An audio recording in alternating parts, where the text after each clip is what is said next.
기도하겠습니다. 우주 만물을 창조하시고 인간 역사를 친히 주관하시며 이 순간에도 살아 계셔서 우리에게 생명과 호흡을 허락하신 고마우신 하나님 아버지 감사합니다. 오늘 또 하루의 일과를 끝내고 하나님의 말씀 앞에 두 손을 모았습니다. 이 자리에 참석하신 모든 분들의 인생의 걸음걸음을 알고 계시오매 합당한 위로의 말씀 또 교훈의 말씀을 허락해 주셔서 말씀을 듣는 가운데 성경의 하나님을 믿을 수 있도록 또 그 가운데 우리의 인생의 의미와 목적을 깨닫고 영원한 천국 소망 가운데 살아갈 수 있도록 도와주시고 인도하여 주시옵소서. 하나님께서 허락하셨사오매 시작하는 시간부터 마치는 시간까지 도와주시고 함께해 주시옵소서.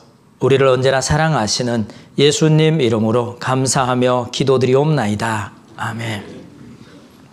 네, 성경 말씀 이사야서 41장 21절부터 24절까지의 말씀입니다.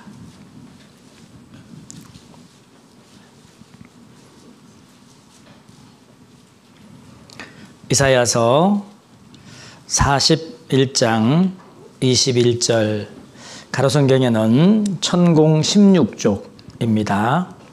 네, 앞에도 찾아 놓았습니다. 제가 먼저 읽어 올리겠습니다. 나 여호와가 말하노니 너희 우상들은 소송을 일으키라. 야곱의 왕이 말하노니 너희는 확실한 증거를 보이라. 장차 당할 일을 우리에게 진술하라. 또 이전 일에 어떠한 것도 고하라. 우리가 연구하여 그 결국을 알리라. 혹 장래사를 보이며 후래사를 진술하라. 너희의 신됨을 우리가 알리라. 또 복을 내리든지 화를 내리라. 우리가 함께 보고 놀라리라. 24절은 같이 읽겠습니다. 과연 너희는 아무것도 아니며 너희 일은 허망하며 너희를 택한 자는 가증하니라. 예. 우리는 성경인 하나님의 말씀을 함께 배우고 있습니다.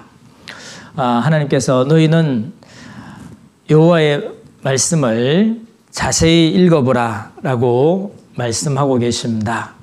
하나님의 말씀을 자세히 읽어보면 이 성경은 하나님께서 보시는 인류의 역사서라고 이야기합니다. 또 하나는 하나님께서 이 세상에 살아가는 모든 인생들을 영원한 천국으로 인도하시는 구원 계획서다. 그래서 줄여서 사랑의 편지다. 그렇게 이야기합니다. 여러분, 사랑의 편지를 받으면 기분이 좋아요, 찝찝해요? 네. 사랑의 편지 받으면 요즘에는 카톡으로 다 주고받고 해서 그죠? 네.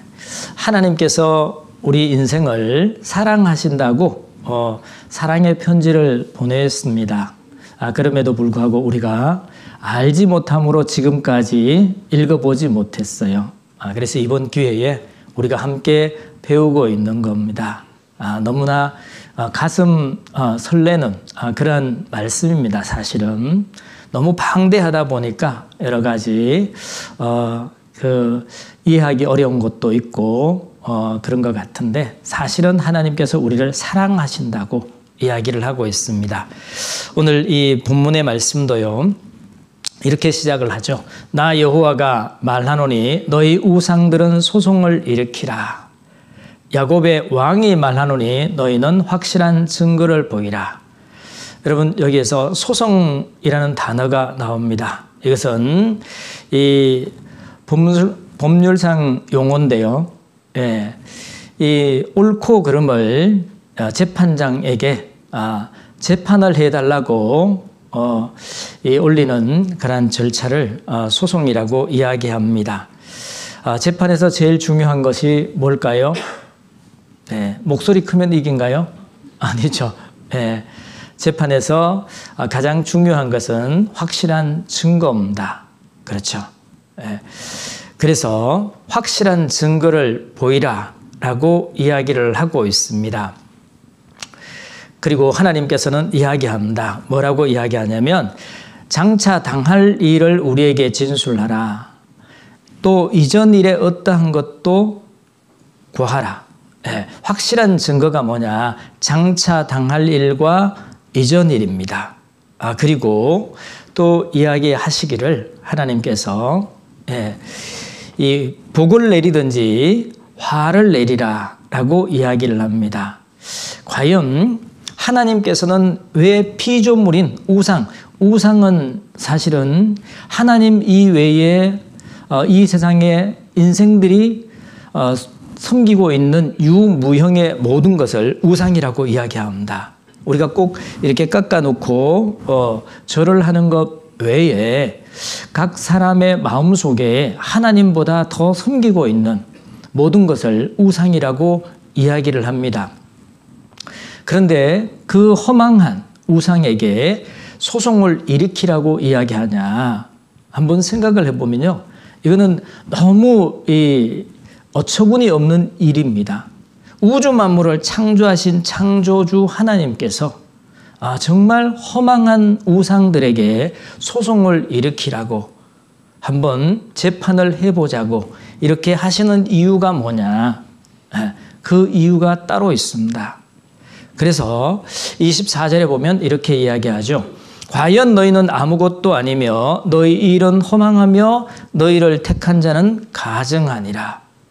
바로 그 우상들을 위해서 소송을 일으키라고 재판을 해보자고 하신 게 아니에요. 중요한 것은 그 우상을 쫓아가는 허망한 그 인생들은 하나님을 닮은 영혼을 가진 그러한 인생들이잖아요. 그 인생들이 이 우상을 쫓아가니까, 거짓된 이 우상을 쫓아가니까 하나님께서 재판을 해보자고 이야기합니다. 자, 하나님이 자기 형상 곧 하나님의 형상대로 사람을 창조하시되 이 세상에 있는 모든 사람들은 자기가 알든 모르든 우리 속에는 이 영이 있습니다. 왜? 하나님은 영이시기 때문에 우리에게 영혼이 있어요. 모든 사람들에게. 이 영혼을 가진 우리 인생들이 허망한 우상을 쫓아가고 있습니다.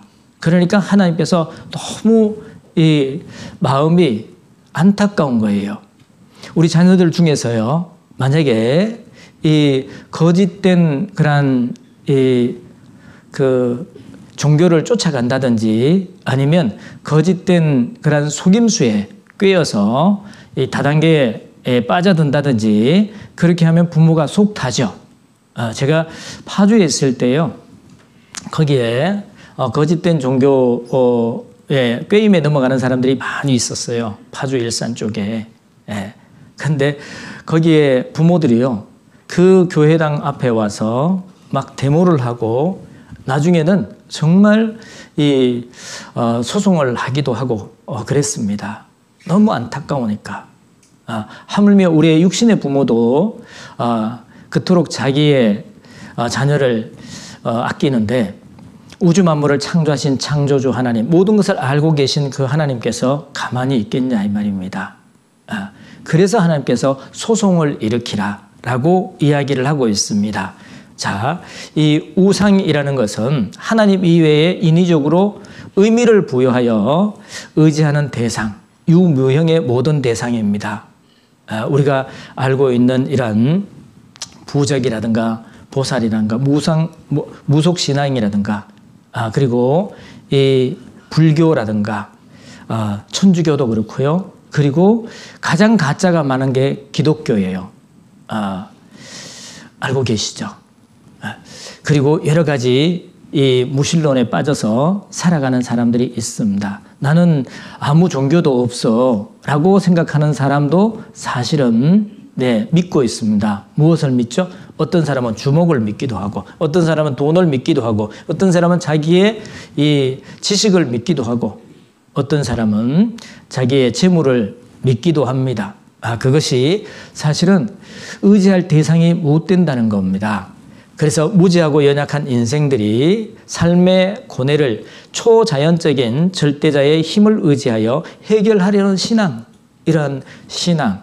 그런데 하나님 이외에는 참된 신이 없잖아요. 하나님께서 말씀하시기를 천지를 짓지 아니하는 신은 이 하늘 위에나 땅 위에나 땅 아래에서 망하리라 그랬습니다. 그리고 그들을 택한 모든 인생들은 가증하다라고 이야기를 하고 있습니다. 그래서 하나님께서 우리에게 정말 애타는 심정으로 그 무지한 그 우상들에게 소송을 일으키자고 이야기를 합니다. 재판을 한번 해보자고 그렇게 이야기를 하고 있습니다. 정말 하나님께서 우리를 위해서 그렇게 하신다는 사실을 먼저 기억하시면 좋겠습니다. 그리고 거기에는 무엇이 가장 중요하냐? 증거라는 거예요. 그 증거를 한번 서로 확인해 보자는 겁니다. 그래서 우리에게는 같이 읽겠습니다. 너희는 귀를 기울이고 내게 나와 들으라. 그리하면 너희 영혼이 살리라. 너희는 귀를 기울이고 내게 나와 들으라. 한번 마음을 열고 한번 들어보시기 바랍니다. 마음을 어떻게 연다 그랬죠? 네, 따라하겠습니다. 그래, 한번 들어보자. 그래, 한번 들어보자. 네, 어렵지 않죠? 그냥 들어보면 돼요. 대신에 마음은 활짝 열고 들어보면 그러면 이게 옳은 말인지 거른 말인지 사실인지 거짓인지 알 수 있습니다. 그래서 하나님께서는 하나님의 계획과 하나님의 마음, 모든 하나님의 그 뜻을 이 성경 속에 하나님께서 기록해 두셨습니다. 그래서 이렇게 말씀하십니다. 태초에 말씀이 계시니라. 이 말씀이 하나님과 함께 계셨으니 같이 읽겠습니다. 이 말씀은 곧 하나님이시니라. 이 말씀이 곧 하나님이시다. 그러니까 말씀을 자세히 읽어봐라. 너희는 여호와의 책을 자세히 읽어보라 라고 말씀을 하고 계십니다. 하나님께서 성경을 통해서 하나님이 보시는 인류의 역사를 기록해 두셨습니다. 그래서 성경 속에는 지나간 그 역사, 지나간 일에 대한 일과 앞으로 이루어질 일에 대해서 다 기록을 하시고요. 지나간 일에 대해서는 증험을 그리고 앞으로 먼저 넘어가 버렸네요. 될 일에 대해서는 예언하시고 성취하는 것을 우리에게 보여주십니다. 그래서 성경을 자세히 읽어보고 또 신문을 우리가 이 각 세대에 일어났던 그 사건들을 비교해 보면요. 이렇게 마치 톱니바퀴가 이렇게 맞닿아서 돌아가는 것처럼 성경 속에는 과거의 역사도 있었고 현재 일어나는 일들도 그리고 앞으로 일어날 일들에 대한 것까지 하나님께서 기록하시고 우리에게 확인해 보라고 말씀을 하시는 거예요. 그러니까 어제는 인류의 초기의 역사에 대해서 우리가 함께 공부를 했습니다. 그런데 그 모든 사실에 대해서 우리가 증거를 다 살펴보지는 못했지만 분명한 증거를 우리가 볼 수 있었습니다. 하나님께서 이 모든 것들을 우리에게 보여주십니다. 왜? 이전 일에 어떠한 것도 또 앞으로 어떤 일이 일어날 것인지 그 일 가운데 인생들에게 복을 내리기도 하고 화를 내리는 것을 하나님께서 보여주시고 우리에게 믿을 수 있는 그 증거를 누구에게든지 충분히 주셨습니다. 그래서 하나님은 우리에게 하나님을 올바로 믿고 하나님께서 우리에게 주시는 그 참된 행복을 찾기를 원하십니다. 우리의 인생의 목적은 왜 사냐고 물었죠. 그냥 태어났으니까 산다고, 잘 모르겠다고. 예전에는 그랬습니다. 왜 사냐고 묻거들랑 그냥 웃지요. 그냥 웃고 지나간다고. 왜? 생각 안 해봤거든요. 이번에 한번 생각해 보자고 말씀을 드리고 싶습니다. 이 행복이라는 것, 이 행복이 과연 뭘까? 한번 생각을 해보면 좋겠습니다. 어떤 분이 그러더라고요. 우리 손이 닿는 곳에 행복이 있습니다. 우리의 손이 닿는 곳에 행복이 있대요. 네. 그런데 많은 사람들이 그 행복을 모르기 때문에 정말 우리가 그 많은 행복의 조건을 가지고 있음에도 불구하고 누리지 못한다고 안타까워하고 있습니다. 여러분, 여기에 여러분이 그동안 그렇게 찾던 이 네잎클로바가 있어요. 네잎클로바 찾아보셨던가요? 서울에는 이 아스팔트만 있어서 찾기가 좀 어려운데 여기서 가까운 청계천만 나가도요, 풀밭에 클로바가 있습니다. 조금 더 내려가면 나는 성동에서 살고 있습니다. 이런 편말도 있더라고요. 그렇게 좋은가요? 예, 이 네잎클로바, 클로바 있으면은 거기서 항상 이렇게 네잎클로바를 찾지요. 네잎클로바의 꽃말이 뭐예요? 행운입니다. 행운. 그렇죠. 행운. 그 네잎클로바를 찾기 위해서 클로바 밭을 막 헤매고 다닙니다. 참 신기해요. 하여튼 클로바 밭만 보면은 이 네잎클로바를 찾아요. 그런데 여러분, 세잎클로바의 꽃말이 뭔지 아십니까? 다 아시네요. 세잎클로바의 꽃말은 행복입니다. 우리가 마치 그와 같아요. 네잎클로바를 찾기 위해서, 행운을 잡기 위해서 정말 널려있는 이 행복을 그냥 밟고 다녔습니다. 우리가 하나님을 알고 하나님께서 우리를 이 땅에 살게 하신 그 인생의 의미와 목적을 알게 되면, 그러면 우리가 참으로 행복할 수 있습니다.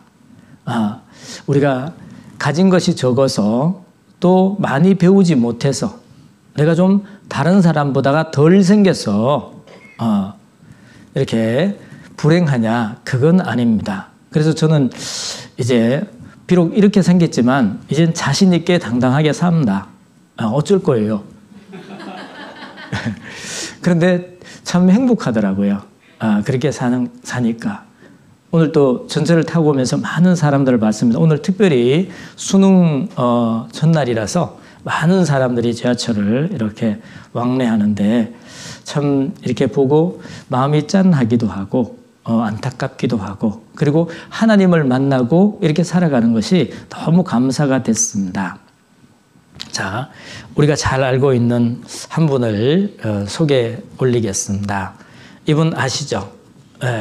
요즘에는 이분이 만들었던 회사, 그 아이폰, 애플 아이폰을 들고 다니지 않으면 가치가 떨어진다고 그런 이야기가 있더라고요.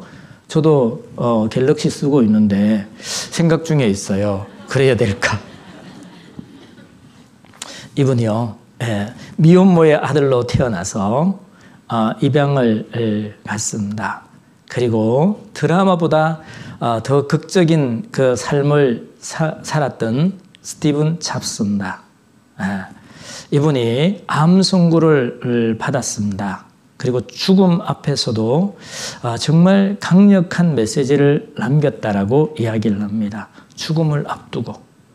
그리고 이분은 이 어릴 때에 정말 인상적인 그런 한마디를 들었어요. 어떤 말을 들었냐면, 오늘이 내 생의 마지막이다 하고 살았답니다. 이 나이가 될 때까지. 그래서 정말 열심히 살았던 것 같아요.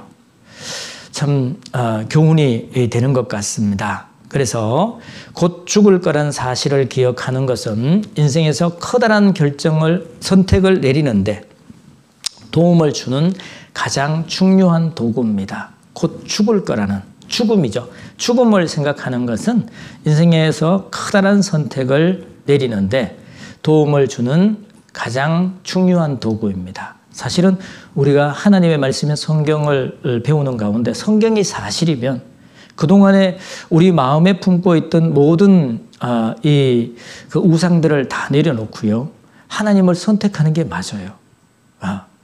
정말 우리가 오늘이 마지막이라 생각하면 그러면 그런 결단을 내릴 수 있을 겁니다. 잠깐 영상을 보겠습니다. 그가 2005년도에 미국의 서부 명문대학에서 이 졸업식 연설을 했습니다. 그 연설에서 이렇게 이야기합니다.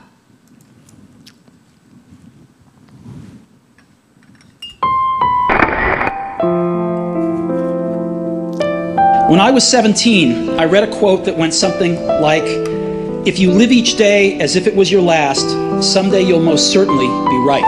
It made an impression on me, and since then, for the past 33 years, I've looked in the mirror every morning and asked myself, if today were the last day of my life, would I want to do what I am about to do today? And yet, death is the destination we all share. No one has ever escaped it. And that is as it should be, because death is very likely the single best invention of life. It's life's change agent. It clears out the old to make way for the new. Your time is limited, so don't waste it living someone else's life. Don't be trapped by dogma, which is living with the results of other people's thinking.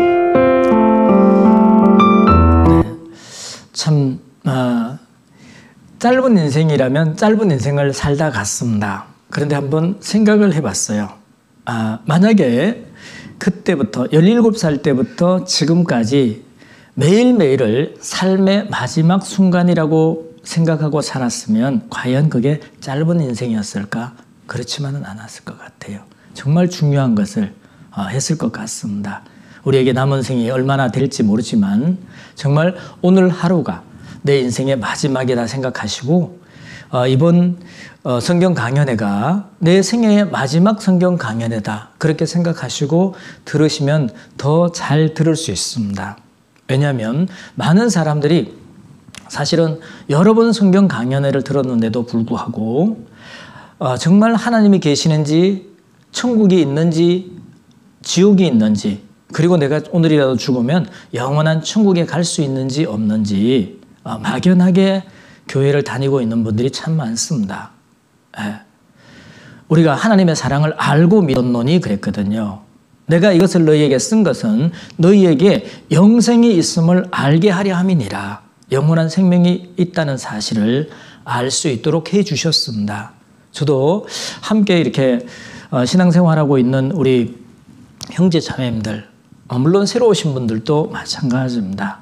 말씀을 한 번이라도 들으신 분들이라면 정말 하나님 앞에 한 사람도 빠짐없이 다 갈 수 있었으면 참 좋겠다. 그런 마음이 있습니다. 그리고 기회가 될 때마다 이 부분에 대해서는 강조하고 또 강조합니다. 왜냐하면 하나님 앞에 가면 분명히 그 문제에 대해서 앞에 서 있는 저에게도 책임이 있기 때문에 그렇습니다.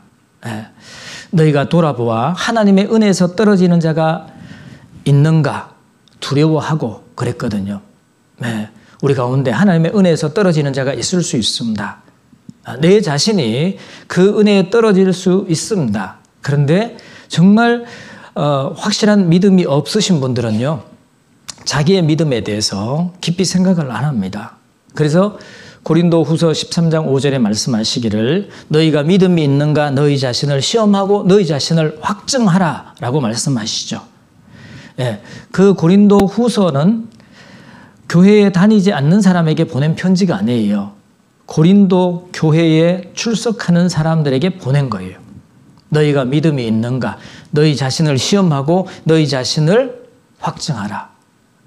그 당시에 초대교회 당시에 어떤 교회보다가도 자신들의 믿음이 더 좋다라고 우리가 더 많이 알고 있다라고 이렇게 자부했던 교회가 고린도 교회거든요.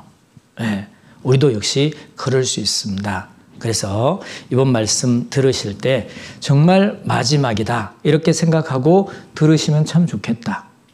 그러면 우리가 어떻게 알 수 있는데요? 라고 물을 수 있습니다. 계속해서 반복적으로 배우고 있습니다. 우리가 하나님을 알 수 있는 방법은 하나님께서 우리 본성에 신을 찾는 마음을 주셨습니다. 종교심이 있습니다. 그리고 이 양심이 있습니다. 그리고 하나님께서 우리에게 성경을 주셨습니다. 이 성경을 통해서 하나님을 예수님을 알 수 있습니다. 너희가 성경에서 영생을 얻는 줄 생각하고 성경을 자세히 연구해봐라. 그러면 이 성경이 곧 하나님에 대해서 예수님에 대해서 증거해 줄 거다라고 말씀을 하고 계십니다. 그리고 하나님께서 만들어 놓으신 만물을 통해서 알 수 있습니다. 그 만물에 분명히 보여 알게 되나니 그러므로 저희가 핑계치 못할지니라. 핑계할 수 없습니다. 그리고 역사를 통해서 하나님께서는 우리에게 보여주고 계십니다. 그래서 어제 인류의 초기 역사 에덴 동산에 대한 이야기를 함께 우리가 봤습니다. 또한 노아 홍수에 대한 전 지구적인 대격변 홍수였던 그 노아의 홍수에 대해서 우리가 함께 살펴봤습니다. 지금도 이 5대양 6대주에 이렇게 그 증거가 남아 있습니다. 여러분 한번 여쭤볼게요. 거북선이 이순신 장군이 만들었다는 거 여러분 다 믿죠? 네, 다 믿습니다. 그런데 그 거북선이 2층이에요? 3층이에요? 그 거북선, 이순신이 장군이 만들었다는 그 확실한 증거가 얼마나 있을까요? 여러분, 확인해 보셨어요? 야, 역시 우리 대한민국 사람들의 애국심 하나는 전 세계에서 최고 같아. 사실은 확인해 보면요. 믿을 수 있는 그 증거가 우리 국민들이 알고 있는 것처럼, 믿고 있는 것처럼 그렇게 확실한 증거가 있지 않습니다. 전문가들은 더 두려워합니다. 여보시죠? 거북선 맞죠? 제가 진해 있을 때 거기 해군사관학교에 가면 거북선 이렇게 만들어 놓고 바다에 띄워놨습니다. 맞습니다. 이게 2009년도 거북선 보건자문회의를 열었습니다. 각계 이 선박 그리고 이 역사의 전문가들이 모였습니다. 거기에서 이런 논의가 있었습니다. 국립중앙박물관 학예연구사이신 이상훈 박사님은 뭐라 그랬냐면 이순신의 거북선을 복원하지 못하는 이유는 명백합니다. 이유가 뭐냐? 설계도가 없는 것이죠. 설계도가 없대요. 아마 처음 들으신 분 많을 거예요. 설계도가 없대요. 그리고 실물도 남아있지 않기 때문입니다. 그것을 묘사한 기록도 정확한 것이 없기 때문이죠. 정확한 것이 없어요. 이게 2014년도에 이순신 관련된 이 친구에게 보낸 편지가 이렇게 발견이 되었습니다. 부산에서. 그런데 이 학회에 모였던 사람들이 뭐라 그러냐면 그래도 우리가 아는 만큼 해서 그냥 이렇게 복원합시다. 그랬어요. 그랬더니만 뭐라고 이야기하냐면 뒷감당은 누가 어떻게 할 겁니까? 겁이 난답니다. 뒷감당 누가 하죠? 그런데 이 전문가들은 이렇게 이 의구심을 갖고 있는데 온 국민들은 확실하게 믿잖아요. 그죠? 정작 그 확실한 증거는 없는데. 그런데 하나님께서 이 노아 홍수 사건을 이 전 지구적인 사건이라는 그 확실한 증거를 여기에 하나님께서 당시의 사건에 대해서 명확한 표현을 묘사를 여기다 남겨두셨죠. 뿐만 아니라 그 증거를 전 세계에다가 남겨두셨습니다. 그럼에도 불구하고 믿지 않는다면 그 사람은 정말 이상하죠. 우리 자신을 한번 돌아봤으면 좋겠습니다. 그리고 이순신 장군의 그 문헌을 이렇게 살피다가요. 이순신 장군은 하나님 믿었을까 안 믿었을까요? 어떻게 생각하세요? 이순신 장군이요. 노량해전 직전에 정말 무릎을 꿇고 기도를 했습니다. 뭐라고 기도를 했냐면 이 알아먹지 못한 중국 말이라서 그냥 해설만 읽겠습니다. 오늘 진실로 죽음을 각오하오니 하느님께서 반드시 저걸 선멸하게 해 주소서라고 하나님께 기도했어요. 이분 성경 안 봤을 거 아니에요. 그죠? 안 배웠죠? 그럼에도 불구하고 그 마음속에 하늘의 하나님께 기도하는 모습이 있습니다. 왜? 하나님께서 모든 사람들에게 그 본성을 주셨기 때문에 그래요. 그래서 사실은 성경을 알지 못하던 시대에 대해서는 하나님께서 그 사람의 양심에 따라서 심판하신다 말씀하셨습니다. 그래서 모든 사람들이 하나님이 있다는 사실은 하나님께서 본성 속에 넣어주셨기 때문에 다들 믿을 수 있습니다. 자, 그러면은 역사적인 걸 조금 더 배워보겠습니다. 여러분, 지금 우리가 살고 있는 땅이 5대양 6대주로 나누어져 있죠. 왜 나누어졌을까요? 그냥 먹고 살기 바빠서 거기까지 생각 못 해봤죠. 왜 나눠졌을까? 언제 나눠졌을까? 모든 것의 해답은 성경에 있습니다. 자, 여기에 언제 나눠졌냐? 여기 보시면, 아이고, 죄송합니다. 이쪽으로 가면 안 되는데. 창세기 10장 25절에 보면 에벨은 두 아들을 낳고 하나의 이름은 벨렉이라 하였으니 그때에 세상이 나뉘었으며 벨렉의 아우의 이름은 욕단이라. 벨렉이라는 뜻이 이 나누어졌다는 겁니다. 시편 60편 2절에 보면 땅을 진동시키사 갈라지게 하셨사오니 언젠가는 이 땅이 하나의 땅이었는데요. 이것이 나누어졌어요. 그래서 그 땅이 나누어졌을 때에 그때에 아이가 태어났는데 그때 이름을 벨렉이라고 지었어요. 우리 이렇게 어르신들 이 성함 함자 보면은요 광복이라는 그런 이름을 가지고 있어요. 그분 몇 년도에 태어났을까요? 네. 갑자기 애국자라고 애국심이 대단하다 그랬는데 1946년요? 5년, 그렇죠, 5년. 그때 태어났어요. 45년생이에요. 어떤 분은 동란이라는 이름도 가지고 계셔요. 제가 만나봤는데 그분 몇 년생일까요? 1950년생입니다. 어떤 집에 가니까 아들을 둘 낳았는데 하나는 대한이고 하나는 민국이에요. 몇 년도 태어났어요? 2002년 월드컵 보다가 이름 짓는 게 쉽지 않죠. 저도 이 딸 아들 이렇게 있는데 이름 짓는 게 쉽지 않더라고요. 그런데 대한민국 외치다가 아들로 낳았기 때문에 그냥 하나를 대한으로 쌍둥이 낳았기 때문에 민국으로 그냥 지어버렸어요. 그래서 대한민국. 저희 교회도 대한민국 있는데 그 형제님들은 2002년생이 아니에요. 그러니까 그 어떤 역사적인 사건을 두고 이름을 짓는 경우가 있습니다. 바로 벨렉이라는 사람이 태어났을 때 세상이 나누어졌습니다. 자, 원래 지금 현재 5대양 6대주로 이렇게 나누어져 있잖아요.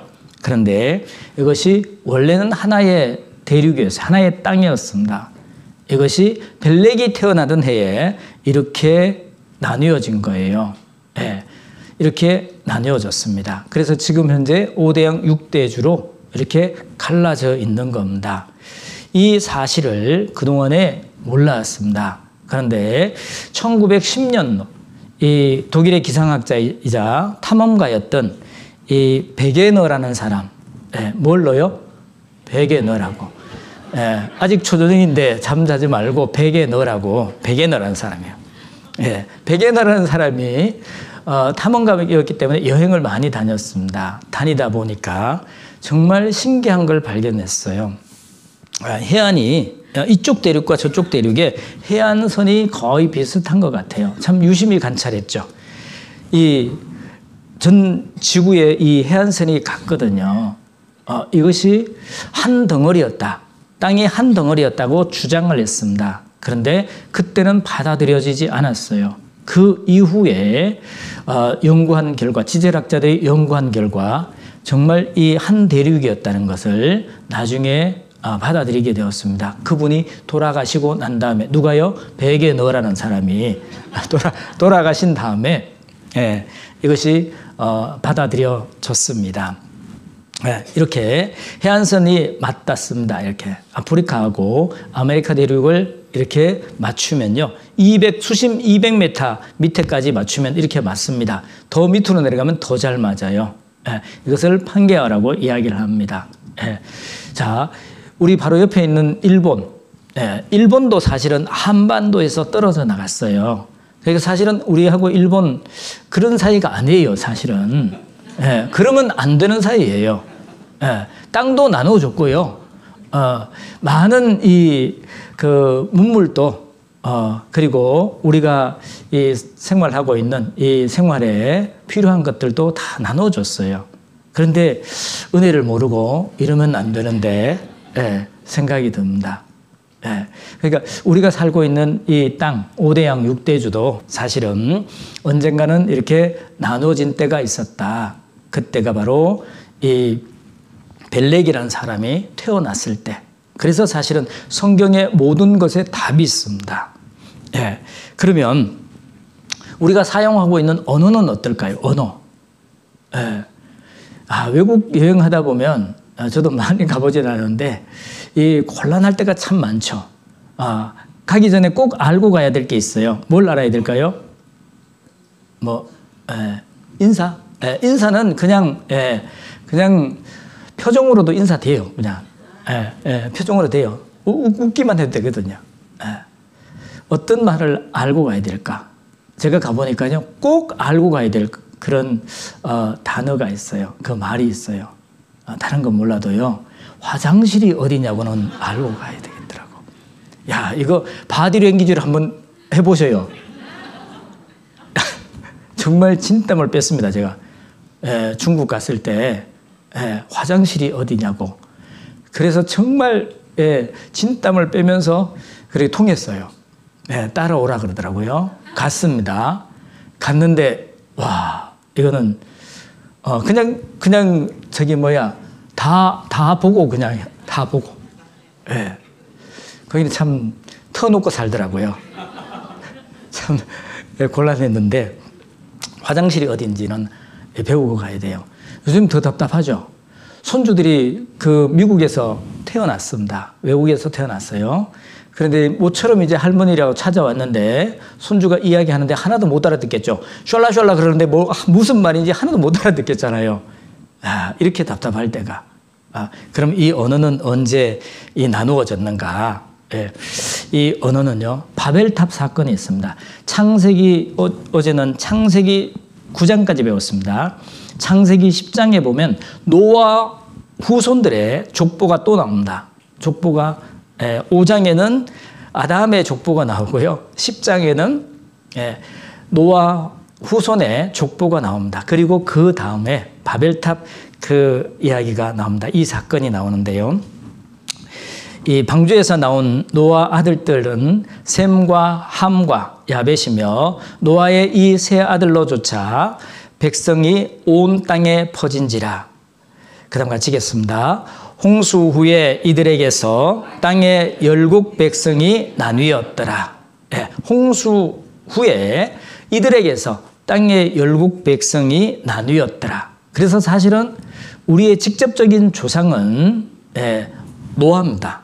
그리고 노아의 세 아들 중에 한 아들이 우리의 직접적인 조상입니다. 자, 이때 어떤 일이 있었냐면 에덴 동산이 여기 있었고요. 지금 현재 중동 지역입니다. 그리고 노아가 탔던 배가 여기 터키 아라랏산에 머물렀습니다. 그리고 거기에서 나온 그 노아와 그 가족들이요, 아래로 내려왔습니다. 그래서 여기에 시날 평지가 있습니다. 여기에 시날 평지가 있습니다. 여기에 내려와서요. 여기에 내려와서 이 인류의 파국이 시작되는 겁니다. 바로 바벨탑 사건으로부터 인류가 파국되기 시작했습니다. 이때 이 언어가 나뉘어진 거예요. 왜 말이 나뉘어졌냐? 이유가 뭐냐? 하나님을 도전했어요. 하나님을 도전한 것 때문에 나뉘어졌어요. 결국에는 가만히 생각해 보면요, 하나님 앞에 우리가 죄를 지을 때마다 그 삶의 환경이 조금씩 더 어려워졌어요. 이게 사실이거든요. 자, 창세기 11장 1절로 4절에 보면 온 땅에 구음이 하나이요 언어가 하나이었더라 라고 이야기했습니다. 신할 평지에서 사람들이 이제 이 벽돌로 돌을 대신하고 역청은 아스팔트 까는 그 재료입니다. 그것을 진흙을 대신하고 그리고 거기에 큰 성과 대를 쌓자. 그리고는 우리 이름을 내고 온 지면에서 흩어짐을 면하자라고 이 사람들이 하나님을 배제하고 자기들이 부흥을 이루려고 합니다. 이러한 사건이 있었습니다. 이 벽돌로 돌을 대신하고 역청으로 진흙을 대신해서 이렇게 쌓았습니다. 이 유적이 지금 그대로 남아 있습니다. 여기에 이렇게 쌓여 있는데요. 이것이 정말 오래된 이 바벨탑 사건 때에 구웠던 그 벽돌입니다. 그리고 여기에 꺼멓게 남아 있죠. 이것이 아스팔트 타르입니다. 역청입니다. 지금 현재 바벨탑 현장입니다.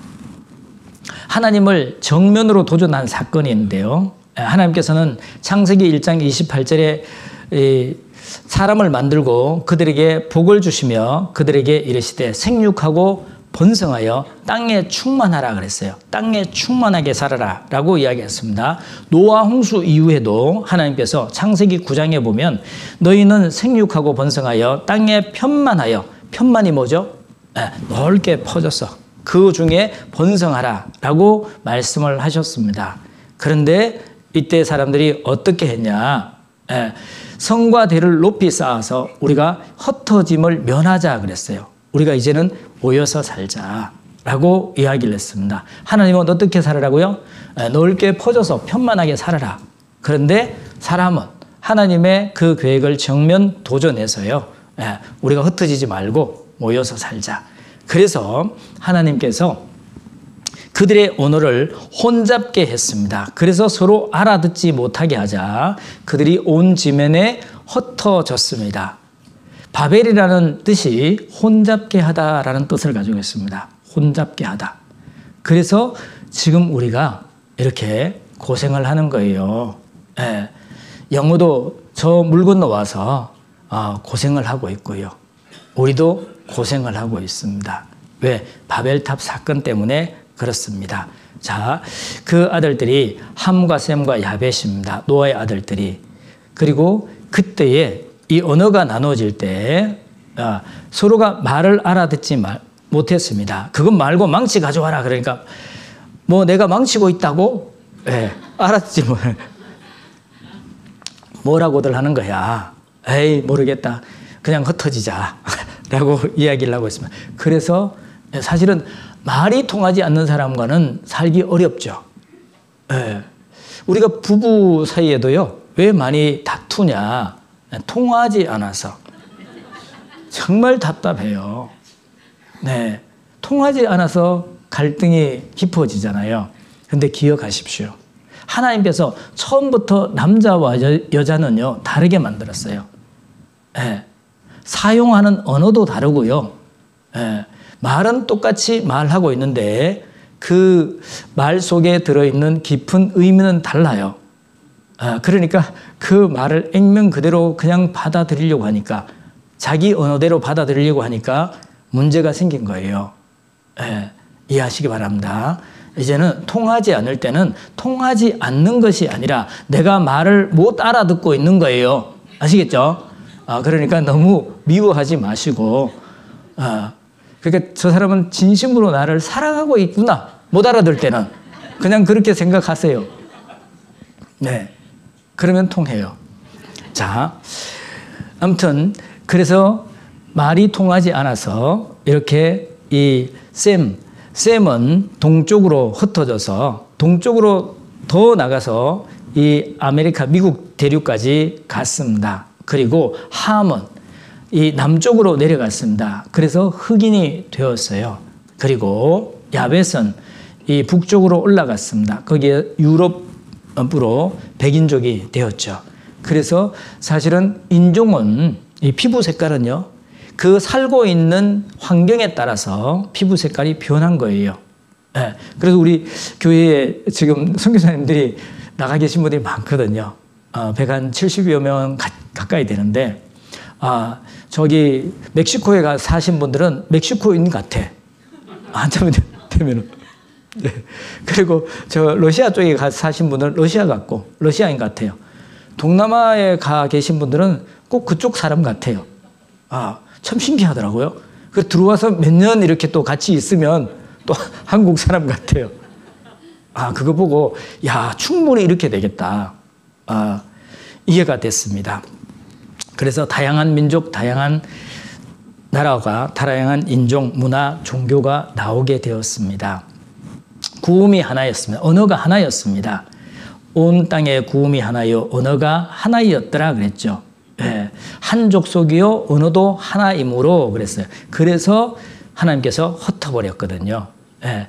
그래서 흩어서 온 지면에 흩었고 그 언어를 따라서 함께 쓰고 있습니다. 자, 언어의 뿌리는 하나였다라고 이야기를 하고 있습니다. 언어의 뿌리는 하나다라고 이야기하죠. 네, 여기에 남인도 쪽에, 남인도 제도 쪽에 살고 있는 이 타밀리어라는 언어를 쓰고 있는 사람들이 있는데요. 한번 들어보셔요. 우리 언어, 우리 말하고 똑같아요. 네.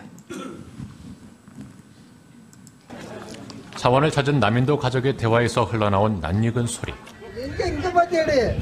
அப்பா அம்மாக்கா ஒருத்தராதானே எடுக்கிறேன் நீ ஏன் நாக்கெல்லாம் அப்படி பண்ணக்கூடாது அவன் எடுக்கலையா What do you call father? அப்பா அப்பா Appa. அப்பா And what do you call mother? அம்மா அம்மா அம்மா அம்மா Amma. Appa, Amma, Na. Who are you? Appa, Amma, Na. I. In Tamil? Na. You know what is in Tamil? Ni. Come.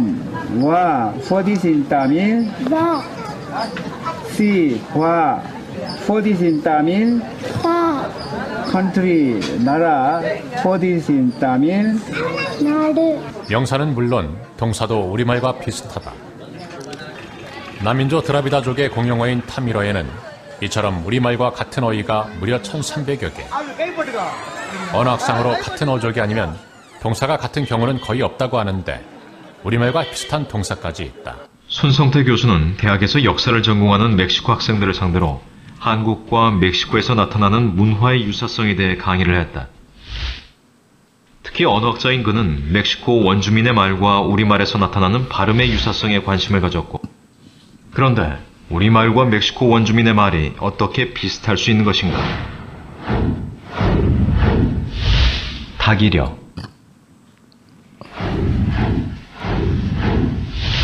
다차고,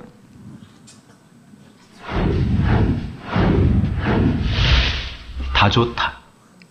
네. 나그 다 좋다. 네. 이런 전 세계 언어가 뿌리가 하나였습니다. 하나에서 나뉘어졌습니다. 그래서 바벨탑은 이라크 알리 부근에 있다. 한민족의 기원대 탐사.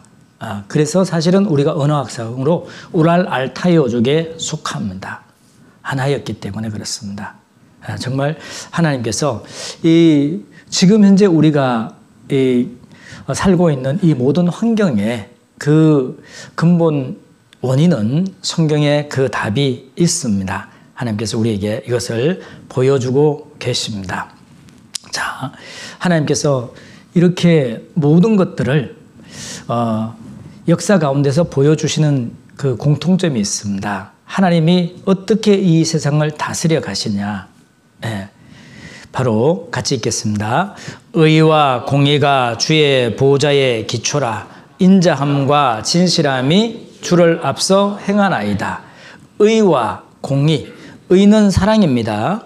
공의는 이 심판입니다. 죄에 대한 심판. 주의 보좌의 기초라. 세상을 다스리는 기초라는 겁니다. 그리고 인자함과 진실함이 주를 앞서 행하나이다. 이 모든 것을 하시는 이유는 사실은 사랑이라는 거예요. 하나님의 사랑이다. 그래서 같이 읽겠습니다. 여호와께서 그 보좌를 하늘에 세우시고 그 정권으로 만유를 통치하시는도다. 그 정권으로 만유를 통치하시는도다. 하나님께서 하나님의 그 세상을 다스리는 기준이 있습니다. 그 기준대로 이 세상을 이끌어가고 계시다는 겁니다. 정권. 지금은 윤석열 정권이죠. 그렇게 이야기를 하죠. 그분이 대통령 되면 뭐 해주겠다고 하던가요? 다들 찍으셨는데. 네. 그러면 그 전에 대통령님은 뭘 해주겠다고 하던가요? 그것도 기억이 안 나요. 우리 대한민국의 최초로 여자 대통령님 나오셨죠. 물론 큰 집에 갔다 나오셨지만, 그 대통령님은 우리에게 뭘 해주겠다고 하던가요? 국민 행복시대를 열어주겠다 그랬어요. 행복시대요. 찍을 때 그냥 찍지 마시고, 제발 얼굴 보고 찍지 마시고, 공약을 보고 찍으세요. 공약. 그리고 찍고는 반드시 기억하셔야 돼요. 정말 잘하고 있는지 못하고 있는지. 행복시대 열어주겠다. 그 전 대통령 MB 뭐 해주겠다 그랬죠? 성공시대를 열어주겠다 그랬어요. 다들 성공하셨던가요? 지금 현재 대통령 공약입니다. 제가 다시 한번 상기시키기 위해서 10대 비전입니다. 읽어보시고 잘하고 있는지 못하고 있는지 한번 우리가 국민이 주인이잖아요. 감시돼야 돼요. 왜냐하면 한 나라의 이 정권을 잡아도 그 나라를 경영하는 것, 통치하는 것은 기준이 있어요. 그 기준대로 하겠다라고 이야기하는데 하나님은 뭘로 하냐? 하나님께서는 바로 의와 공의로 이 세상을 다스려 가시겠다 약속하셨습니다. 자, 이제 하나님께서 이 의와 공의로 우리 시대에 어떻게 역사하시는지는 5분 뒤에 하겠습니다. 5분 뒤에. 자, 성경 말씀 찾아보겠습니다. 이사야 43장 8절 9절부터 보겠습니다. 이사야 43장 8절 9절입니다.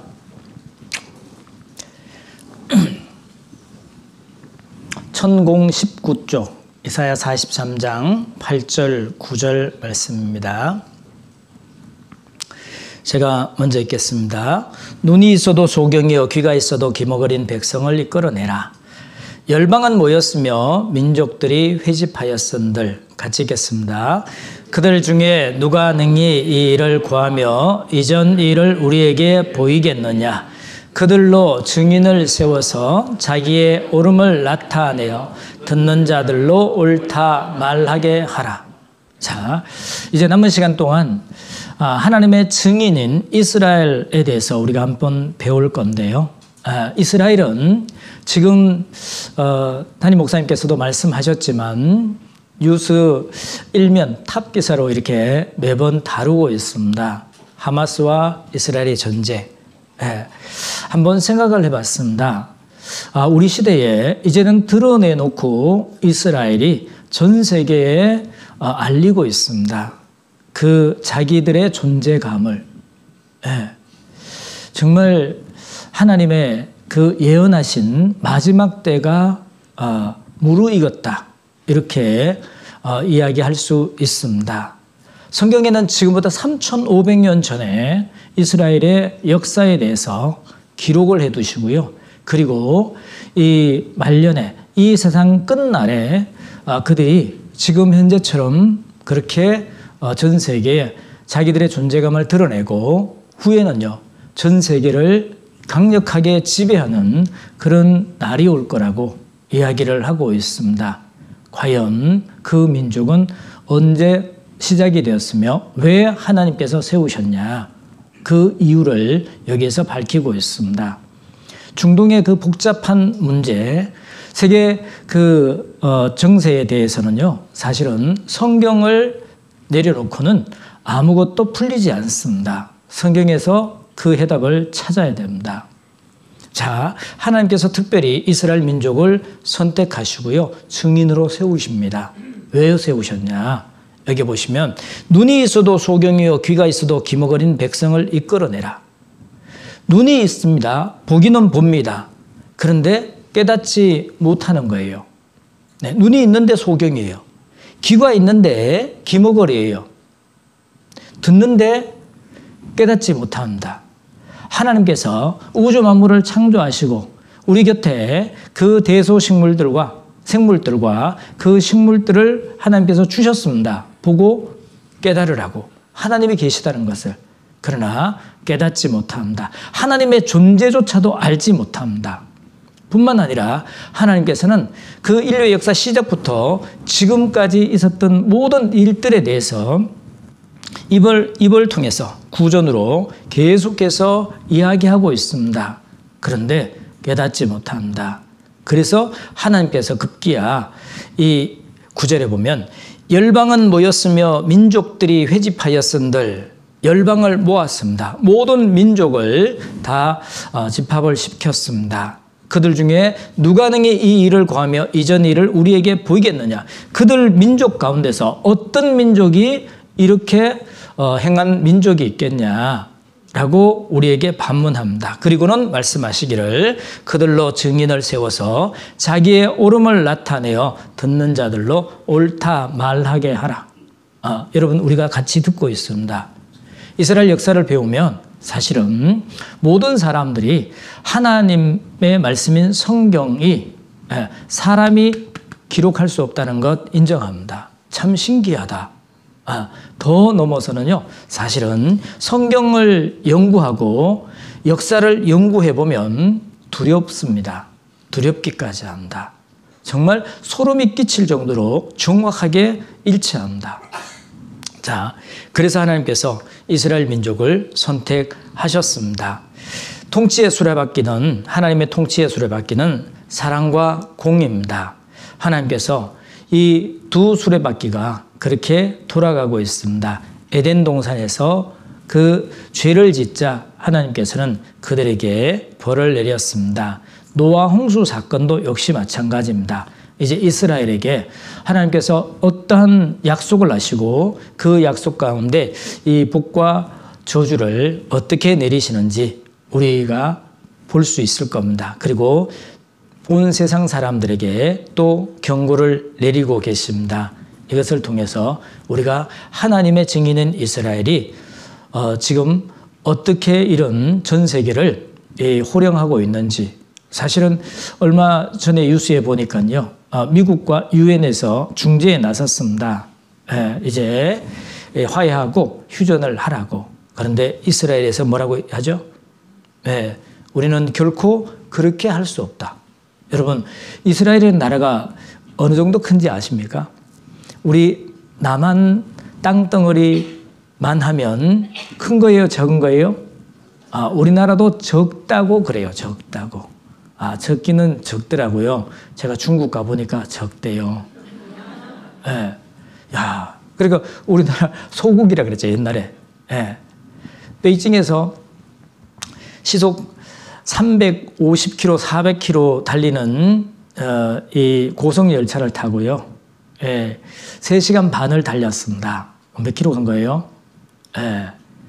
그런데도 정말 거의 산이 없어요. 쫙 내려가더라고요. 그런 광활한 곳에서 말을 달리다가 우리나라에 와서 달리다 보니까 조금 있으니까 강이 나오고 조금 보니까 산이 나오고 답답했을 것 같아요. 이스라엘 민족은 작다고 이야기하는 대한민국에 남한의 5분의 1 정도밖에 안 돼요. 강원도 땅덩어리만 해요. 그럼 큰 나라예요? 적은 나라예요? 적은 나라예요. 그 적은 나라가 지금 무엇을 믿고 이 세계 가장 강력한 나라 미국 그리고 유엔에서 중재를 나섰는데도 불구하고 말을 듣지 않습니다. 도대체 그 힘은 어디에서 나온 걸까? 궁금하지 않으세요? 예. 자, 하나님께서 그래서 이들을 이렇게 이야기합니다. 43장 10절입니다. 10절, 11절 말씀입니다. 나 여호와가 말하노라. 너희는 나의 증인, 나의 종으로 택함을 입었나니 이는 너희로 나를 알고 믿으며 내가 그인 줄 깨닫게 하려 함이라. 나의 전에 지음을 받은 신이 없었느니라. 나의 후에도 없으리라. 같이 읽겠습니다. 나 곧 나는 여호와라. 나 외에 구원자가 없느니라. 네, 한번 생각을 해보세요. 하나님께서는 하나님을 드러내실 때, 그 확실한 증거를 보여주실 때 항상 이렇게 하나님 스스로를 강조하십니다. 나 곧 나는 여호와라. 나 외에 구원자가 없느니라. 네.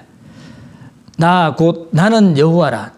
이 세상을 창조하신 창조주라고 강조합니다. 뿐만 아니라 나 외에는 구원자가 없느니라.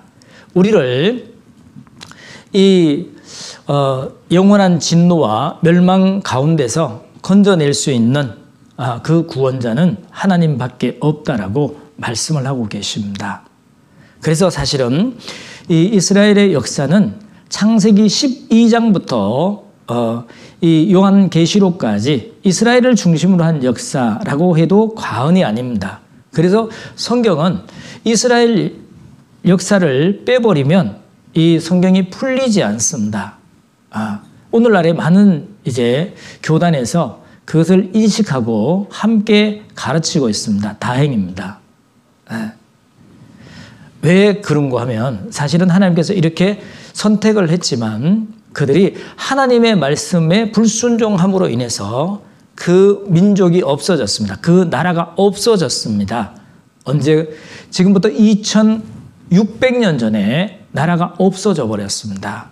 그러니까 그 오랜 시간 동안에 없는 나라를 성경에 기록을 해놓으니까 사람들이 영적 이스라엘로 그냥 치부해 버립니다. 그리고 성경을 보니까 풀리지 않는 거예요. 엉뚱한 해석이 나오게 되죠. 네, 그런데 하나님께서는 우리에게 이 지금 현재 현존하는 이스라엘에 대해서 이야기하고 있어요. 마치 이와 같은 거예요. 산에서 이 시냇물이 흐르다가요. 어느 순간에 시냇물이 보이지 않아요. 그리고 한참을 내려가니까 거기에 이제 시냇물이 내려가는 그런 강 보셨어요? 그런 이 시내가 있습니다. 마치 그와 같아요. 이스라엘이. 그래서 하나님께서 선택을 하십니다. 자, 이 이스라엘은 야곱입니다. 원래 야곱인데 하나님께서 이름이 별로 안 좋다고 그래서 이스라엘로 바꾸어줬어요. 야곱아 너를 창조하신 여호와께서 이제 말씀하시느니라. 이스라엘아 너를 조성하신 자가 이제 말씀하시느니라. 너는 두려워 말라. 같이 읽겠습니다. 내가 너를 구속하였고 내가 너를 지명하여 불렀나니 너는 내 것이라. 내가 너를 지명해서 불렀어요. 네. 선생님께서 지명해서 부릅니다. 박철수 일어나. 다행입니다. 어떤 교회 가니까 정말 박철수가 계셨어요. 제가 굉장히 당황했습니다. 네, 그와 같이 하나님께서 이 많은 백성들 가운데서 이 야곱을 창세기 32장에 보면 하나님께서 이스라엘로 이렇게 계명을 해 주십니다. 그래서 이 야곱의 후손들이 야곱에게 12아들이 있었거든요. 그 12아들이 오늘날 이스라엘의 12지파의 근간이 됩니다. 그래서 나라 이름으로 이제 개인 이름이 나라 이름으로 바뀐 거예요. 이스라엘 민족을 이야기합니다. 하나님께서 그 이스라엘 민족을 선택하시고요. 이렇게 부르셨습니다. 아브라함에게 아브라함이라는 사람을 불러요. 창세기 12장입니다. 이거는 성경에서 한번 찾아보겠습니다.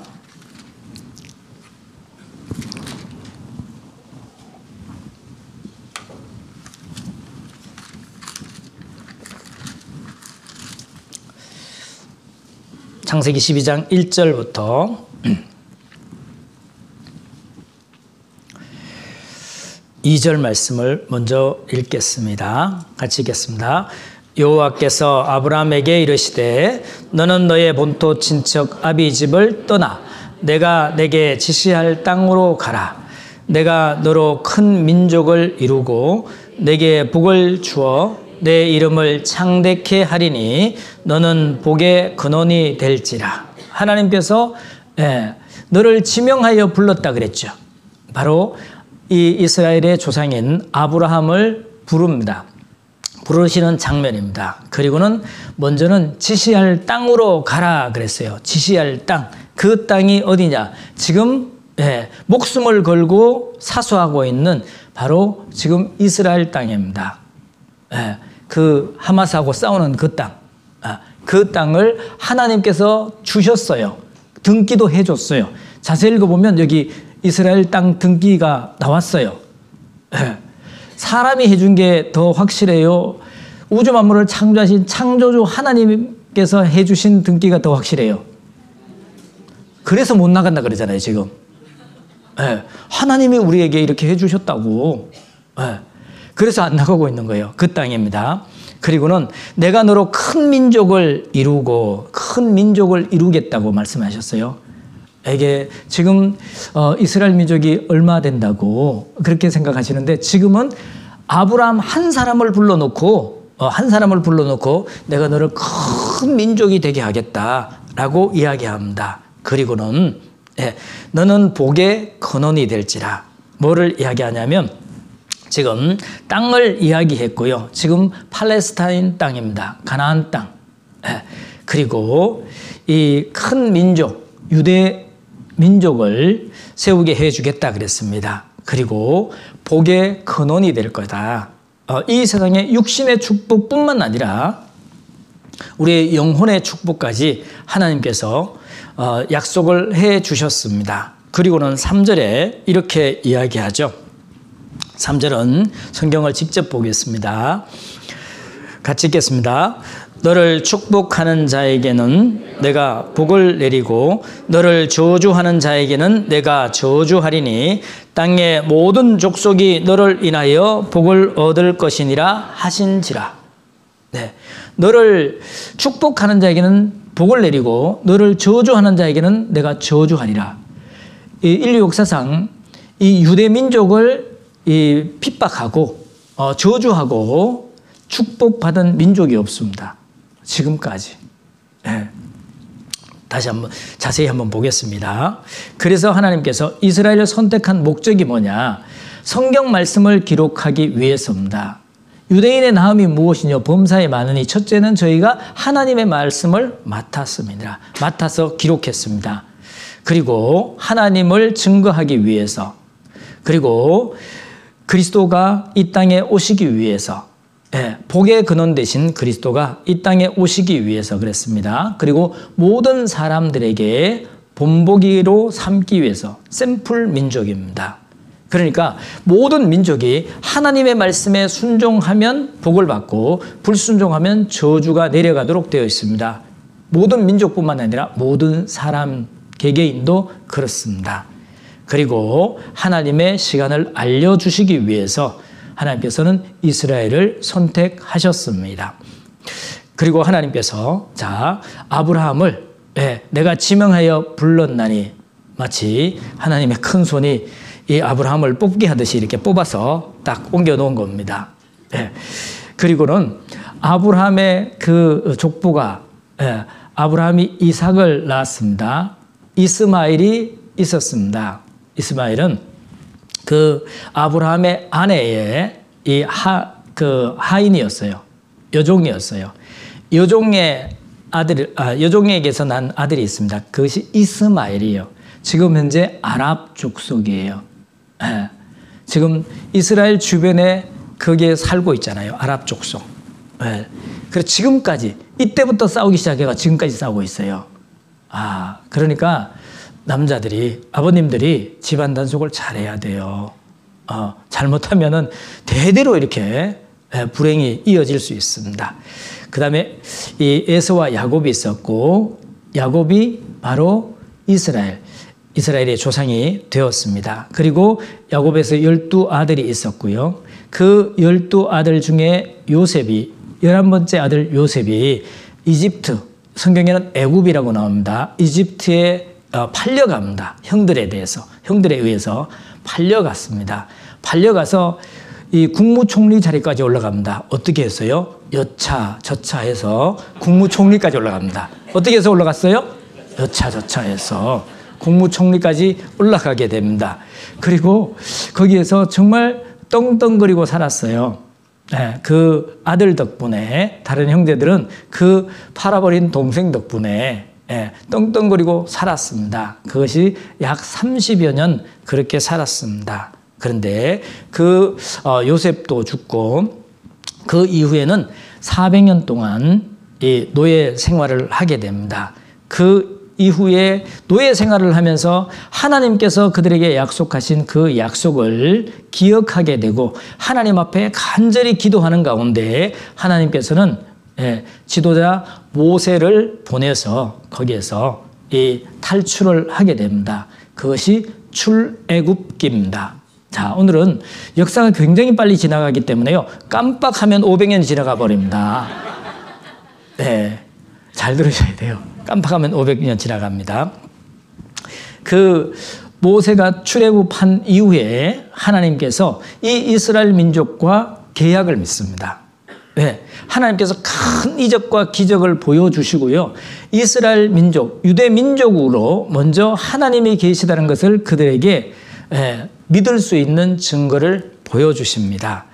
그래서 하나님께서 이 바다가 갈라지는 그 기적 가운데서 하나님께서 이 계약을 합니다. 뭐라고 이야기하냐면 신명기 11장 26절 28절입니다.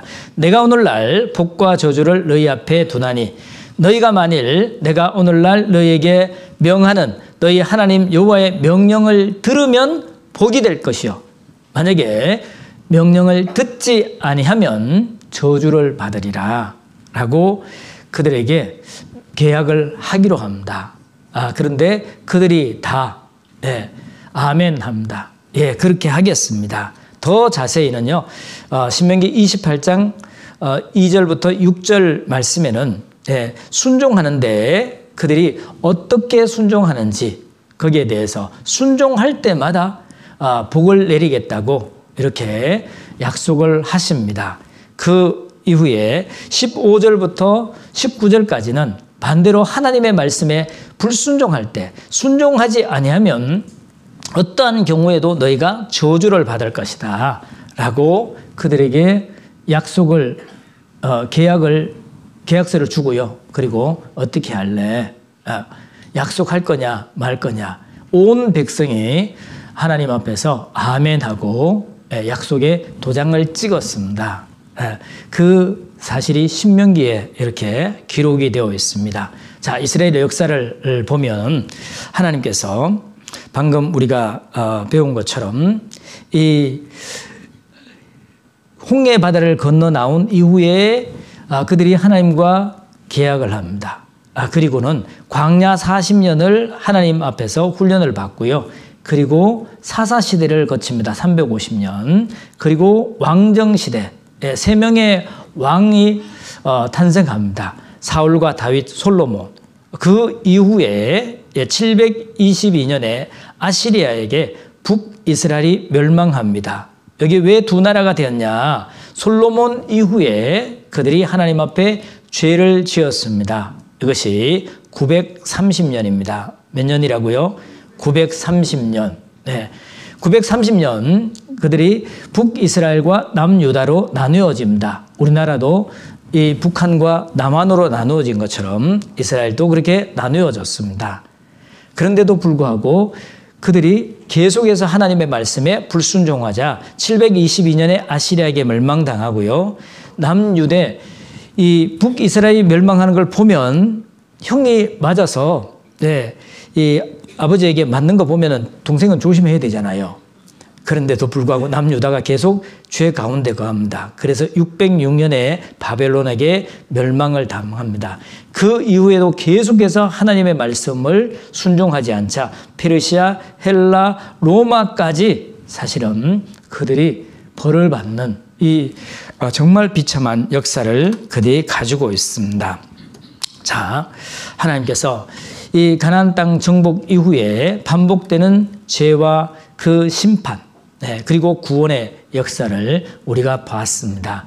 범죄를 하나님께서 하나님께 범죄하면 하나님께서 경고하시고요. 그리고 돌이키지 않으면 심판 내리고 돌이키면 하나님께서 그들을 구원해 주셨습니다. 지금까지 계속 그렇게 했습니다. 이스라엘은 복과 저주, 이스라엘이 정말 하나님 앞에 복받기 위해서는 어떻게 하면 되죠? 순종하면 돼요. 네. 우리는 그러면 복받기 위해서 어떻게 하면 되죠? 하나님 말씀에 순종하면 돼요. 그럼 무엇에 순종해야 되는지만 우리가 알면 되겠죠.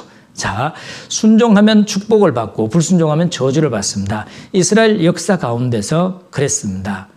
처음에 불순종하면 몇 개월 동안에 다른 민족에게 짓밟히게 했습니다. 그래도 그들이 순종하지 않고 또 불순종하면 몇 10년 동안 그렇게 짓밟히게 만들었습니다. 그 이후에는 몇백 년 동안. 성경에서 그것을 계속해서 기록하고 있습니다. 여기에 여호와의 목전에 악을 행함으로 미디안 손에 붙이니라. 다른 민족이 와서 압제하는 겁니다. 그리고 악을 행함으로 여호와께서 그들을 40년 동안 블레셋 사람의 손에 붙이니라. 그리고 그 이후에 하나님께서 불순종하고 있을 때 선지자들을 보내오십니다. 돌이키라고. 너희들 계약했지 않냐고. 하나님 앞에 이제 돌이켜야 되지 않냐고. 너희 열조가 애굽 땅에서 나온 날부터 오늘까지 내가 내 종 선지자들을 너희에게 보내었으되 부지런히 보내었으나 같이 읽겠습니다. 너희가 나를 청종하지 아니하며 귀를 기울이지 아니하고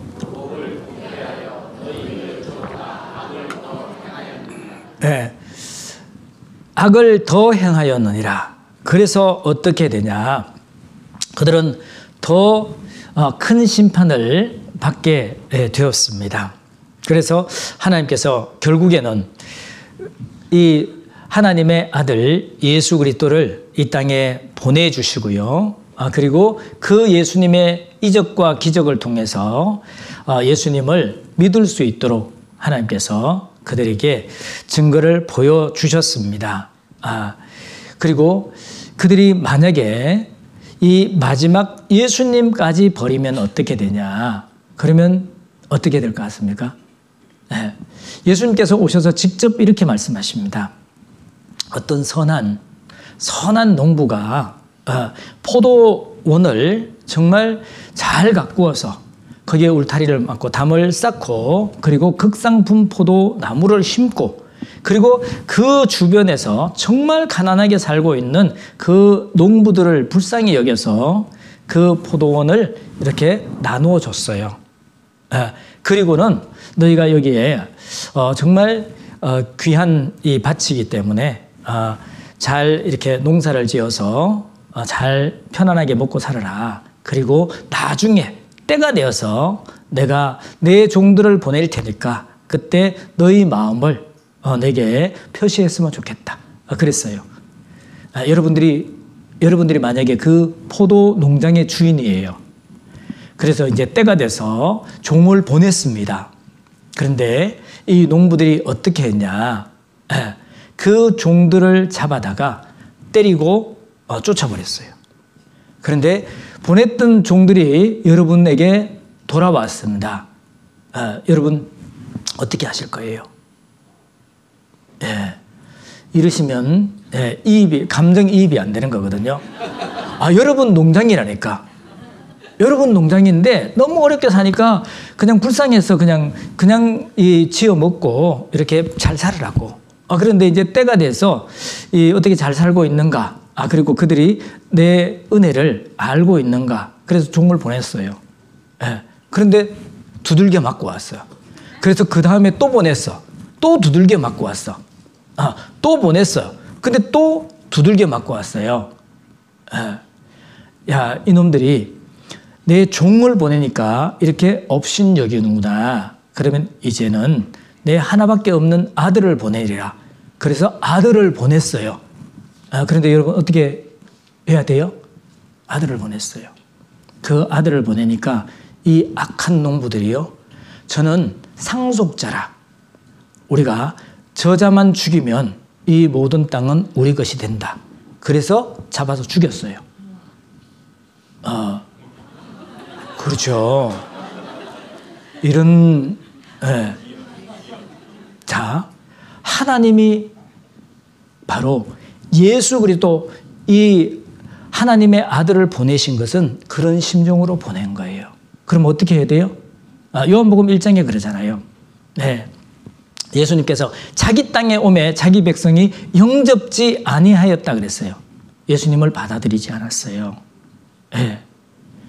예수님께서 뭐라 그러냐면 그 악한 이 농부들을 그 군사를 풀어서 진멸하리라. 완전히 박살내버리겠다고, 쓸어버리겠다고 그렇게 이야기를 하는 거예요. 바로 이스라엘 민족 앞에 오신 예수님이 그와 같은, 예수님께서 직접 그런 비유로 말씀을 하셨어요. 자, 그러면 어떻게 하겠다? 예수님께서 하나님께서 이미 이스라엘 민족에게 가르쳐 줬습니다. 만약에 너희가 이렇게 해도 하나님의 그 은혜를 모르고 하나님의 말씀에 불순종하면 이렇게 하겠다. 내가 너희를 열방 중에 흩을 것이요, 내가 칼을 빼어 너희를 따르게 하리니 너희의 땅이 황무하며 너희 성읍이 황폐하리라. 바로 이러한 비참한 역사를 경고하셨습니다. 그런데도 불구하고 바로 로마 시대 당시에 예수님이 오셨어요.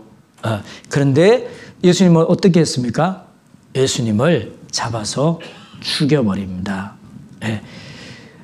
그로부터 그들은 이 1900여 년 동안 환난과 핍박의 역사를 가지게 됩니다. 자, 이스라엘 민족의 불순종의 결과 어떻게 되냐? 열방 중에 흩을 거라 그랬죠? 전 세계 130여 개국에 분산시켜버렸습니다. 칼을 빼어 따르게 하겠다 그랬어요. 가는 곳곳마다 학살과 저주를 당했습니다. 땅은 황무하고 성읍은 황폐하리라 그랬습니다. 그들이 나간 그 땅은 원래는 젖과 꿀이 흐르던 땅이었어요. 포도 한 송이를 두 장정이 메고 왔어요. 네, 전혀 놀라지 않습니다. 포도 한 송이는 어떻게 들어야 돼요? 포도 한 송이는 이렇게 들죠. 그런데 두 장정이 메고 왔다니까요. 포도 한 송이를. 이제 좀 한번 찾아보셔요. 정말 비옥한 땅, 비옥한 땅에는 우리나라의 가장 좋은 호남 평야가 5등급의 땅이랍니다.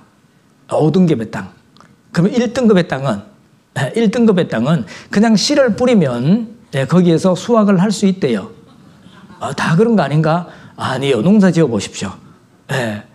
정말 씨를 뿌리고요. 얼마나 이 정성껏 갖고야 되는지 모릅니다. 호남 평야는 그래도 지을만 해요. 그게 5등급의 땅이래요. 1등급의 땅. 거기에서는 정말 포도 한 송이, 지금도요, 포도 한 송이를 혼자서 못 든답니다. 그런 포도가 있어요. 가나안 땅이 그런 땅이었어요.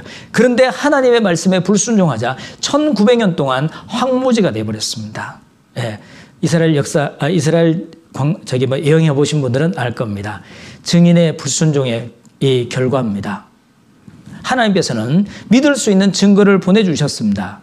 그토록 많은 그 선지자들을 보내줬습니다. 그런데 그들을 어떻게 했습니까? 가두고 학대하고 배척하고 나중에는 급기야 죽여버리기까지 하잖아요.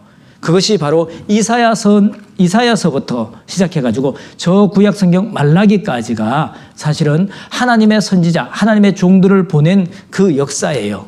그리고는 이 신약성경, 예수님 하나님의 아들을 보냈잖아요.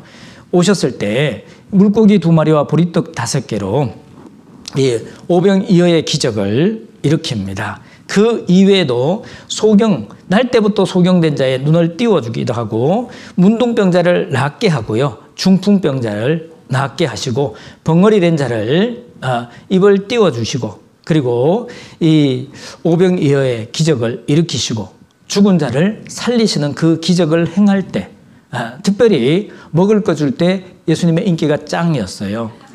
그래서 요한복음 이 6장에 보면 이렇게 이야기합니다. 그 사람들이 예수의 행하신 이 표적을 보고 말하되 이는 참으로 세상에 오실 그 선지자라 하더라. 그 선지자, 바로 이스라엘 민족이 이집트에 종살이할 때 그때에 구해냈던 모세에게 말씀하셨던 것처럼 때가 이르면 내가 너와 같은 선지자 하나를 세워주겠다. 그 약속을 이스라엘 사람들은 알고 있었어요. 믿고 있었습니다. 바로 이적과 기적을 행하고 입에 먹을 걸 주자. 바로 예수님이 그 선지자라. 그래서 어떻게 했냐. 이 억지로 잡아 임금 삼으려는 줄 아시고 억지로 잡아서 임금 삼으려고 했어요. 그런데 예수님은 이 땅에 오신 목적이 따로 있었습니다. 자,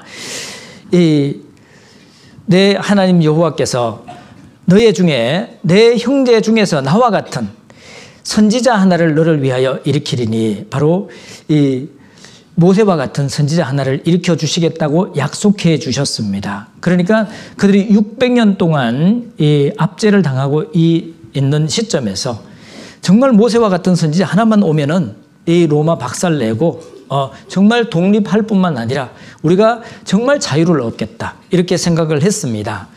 자, 이 하나님께서 성경을 통해서 보내주시겠다고 약속하신 그 선지자의 이 그림자는 바로 두 번 오시겠다고 이야기했습니다. 첫 번째 오시는 예수님과 그 다음에 다시 오시는 예수님. 그래서 구약 모세와 다윗과 같은 메시아를 그들은 기다리고 있었습니다. 그리스도의 초림과 재림이 모두 미래에 일어날 일이었어요. 그 구약 시대에 이 이스라엘 민족이 봤을 때는요. 그래서 여기에 그들이 지금 현재 600년 동안 압제를 당하고 있었기 때문에 여기에 보시면 이 이스라엘 민족이 하나님 앞에 그들이 무엇을 어떤 선지자를 기다리고 있었냐. 바로 시편 2편에 이야기한 이 철장으로 저희를 깨뜨림이 질그릇같이 부수시리로다. 철장으로 질그릇을 부수면 어떻게 돼요? 철장 가지고. 질그릇이 뭐죠? 항아리를 부수면 어떻게 돼요? 박살 나겠죠. 깨보셨어요? 저는 깨봤는데. 제가 시골에서 자랐다 그랬죠. 남자아이들은 만나면요. 저희 때만 하다고 그랬어요. 남자아이들은 만나면 하여튼 일단 내기를 해야 돼. 내기를 해야 돼. 그래서 학교에 갔다 오다가 내기할 것이 없으니까 이제 돌팔매질 이제 내기를 했습니다. 누가 정확하게 맞추냐. 그래서 막 이 나무도 때리고 그 다음에 또 바위도 목표물로 정하고 때리고 이렇게 둘이서 친구랑 둘이서. 그리고 신나게 이제 네가 이기고 내가 이기고 막 이렇게 왔어요. 그리고 이제는 마지막으로 한번 하자. 집에 다 왔습니다. 마침 저기 이 장독대 위에 예쁜 항아리가 하나 있었습니다. 그 항아리를 맞추기로 했어요. 그러면 어떻게 해야 되죠? 누가 먼저 던지죠? 그때는 일단은 가위바위보 해야죠. 가위바위보 해가지고 이긴 사람이 먼저 던져요? 진 사람이 먼저 던져요? 진 사람이 먼저 던집니다. 진 사람이 먼저 던져요. 그래서 제가 가위바위보에서 이겼어요. 친구가 딱 던졌는데 요만큼 벗어났어요. 요만큼. 착 벗어났어요. 그다음에 제가 이제 던져야 되잖아요. 심호흡 한번 하고. 그리고는 딱 해가지고 탁 던졌는데 정확하게 탁 맞았어요. 쨍그랑 하고 박살 나버렸어요. 와, 내가 이겼어요. 그때의 그 기분은 제가 내가 철장으로 저희를 깨뜨림이 질그릇 같이 부수시리로다. 질그릇 가지고 철장 가지고 질그릇 깨면은 뭐 정말 재밌죠. 제가 이기긴 했는데 그 장독대가 저희 집 장독대였어요. 저희 어머님께 어떻게 됐겠어요? 그때는 정말 그 항아리 하나하나가 얼마나 귀한지 몰랐어요. 굉장히 귀했잖아요. 바로 이 이스라엘 민족은 600년 동안 다른 민족에게 압제를 당하고 있었기 때문에 그들이 원했던 메시아는 이 초림하는 메시아, 고통받는 메시아가 아니었어요. 다시 오시는 메시아, 만왕의 왕으로 와서 이 세상을 철창으로 질그릇 깨듯이 깨버리는 그 메시아를 그들은 고대하고 있었습니다. 그런데 사실은 처음 오신 이 메시아, 처음 오신 예수님이 먼저 오셔서 십자가에 죽으시고 그리고 시간이 한참 지난 다음에 다시 오시는 메시아를 하나님께서는 말씀해 주셨어요. 그런데 멀리서 보니까 똑같이 보이는 거거든요. 그래서 그들이 어떻게 했냐. 여기에 베드로전서 1장 10절에 말씀하시기를 이 구원에 대하여는 너희에게 임할 은혜를 예언하던 선지자들이 연구하고 부지런히 살펴서 자기 속에 계신 그리스도의 영이 같이 읽겠습니다. 그 받으실 고난과 후에 얻으실 영광을 미리 증거하여 어느 시 어떠한 때를 지시하는지 상고하니라. 연구했습니다. 연구했는데도 불구하고 당장의 눈앞에 있는 이 고통, 이것을 벗어나는 것이 우선이었기 때문에 그들이 무엇을 바라봤냐. 만왕의 왕으로 오실 그 메시아를 바라보고요. 그리고 이 예수님에 대해서는 어떻게 생각을 했냐. 예수님은 거짓이다. 성경에는 두 가지의 메시아를 약속하고 있거든요. 초림하실 메시아와 후에 얻을 그 영광의 왕으로 오실 메시아를 두 가지를 이야기하고 있습니다. 그래서 이스라엘 백성들의 생각에는요. 로마에서 이스라엘 독립시키고 가난과 질병을 해결해서 잘 먹고 잘 살게 해줄 그 메시아를 그들은 기다리고 있었어요. 예수님은 무엇 때문에 왔냐. 먼저는 오늘이라도 죽으면 영원히 지옥 갈 수밖에 없는 그 인생들의 죄를 용서해 주시고 그리고 영원한 생명을 주셔서 영원한 축복을 누릴 수 있는 영원한 생명을 얻을 수 있도록 하시기 위해서 예수님 오셨습니다. 하나님께서 그래서 보내주셨습니다. 자, 생각이 달랐죠. 왜? 그들이 하나님도 성경도 알지 못했기 때문에 오해를 했습니다. 알지 못해서 오해했어요. 그래서 어떻게 했습니까? 예수님께서 이렇게 오해하고 있는 그들에게 특히 유대 종교가들에게요. 이렇게 신랄하게 비판합니다. 화 있을진저 외식하는 서기관들과 바리새인들이여 너희는 천국 문을 사람 앞에서 닫고 너희도 들어가지 않고 들어가게 하는 자들을 들어가지 못하게 하는도다. 화 있을진저 외식하는 서기관과 바리새인들이여 화 있을진저 외식하는 서기관과 바리새인들이여 그들의 이 악한 마음을 또 외식적인 그 종교 그 생활을 이렇게 완전히 다 폭로를 해버립니다. 급기야는 그들을 뱀들아 독사의 새끼들아 너희가 어떻게 지옥의 판결을 피하겠느냐. 그들을 강하게 책망을 했습니다. 그러자 어떻게 됐겠어요? 그들이 이 마음속에 미움이 꿈틀거리기 시작했습니다. 특별히 종교 지도자들에게서부터 말입니다. 그래서 어떻게 했냐. 그 당시에 대제사장 온 공회가 예수를 죽이려고 그를 칠 거짓 증거를 찾았습니다. 그리고 찾지 못하자 어떻게 했냐. 이때 이 예수님을 죽일 이 모의를 하게 됩니다. 그래서 대제사장이 뭐라고 이야기하냐면 한 사람이 백성을 위하여 죽어서 온 민족이 망하지 않게 되는 것을 너희에게 유익한 줄을 생각지 아니하는도다. 지금 현재 예수님이 이적과 기적을 행하자 로마의 그 감시가 더 심해졌습니다. 우리나라 일제 치하에 있을 때에 그 일본 감시가 심해지면 심해질수록 우리 백성들이 살기가 어렵잖아요. 이 틈을 따서 대제사장 가야바가 이렇게 이야기합니다. 한 사람이 백성을 위해서 죽어서 예수님 죽여서 우리가 이 편안하게 사는 것이 온 백성에게 유익하지 않냐. 그러면 어떻게 하자? 죽이자라고 이야기를 합니다. 그래서 빌라도에게 예수님을 데려갑니다. 그런데 빌라도가 그 사실을 확인해 보니까 죄를 찾지 못했습니다. 그래서 그를 그냥 때려서 놓으려고 했어요. 빌라도가. 그리고 예수님에게 물어봤습니다. 이 빌라도가 예수님에게 저희가 너를 쳐서 얼마나 많은 것으로 거짓 증거했는지 네가 듣지 못했냐. 그러면 변호해라. 너 스스로 변호해라. 기회를 줬습니다. 빌라도가. 그런데 한마디도 말하지 않았어요.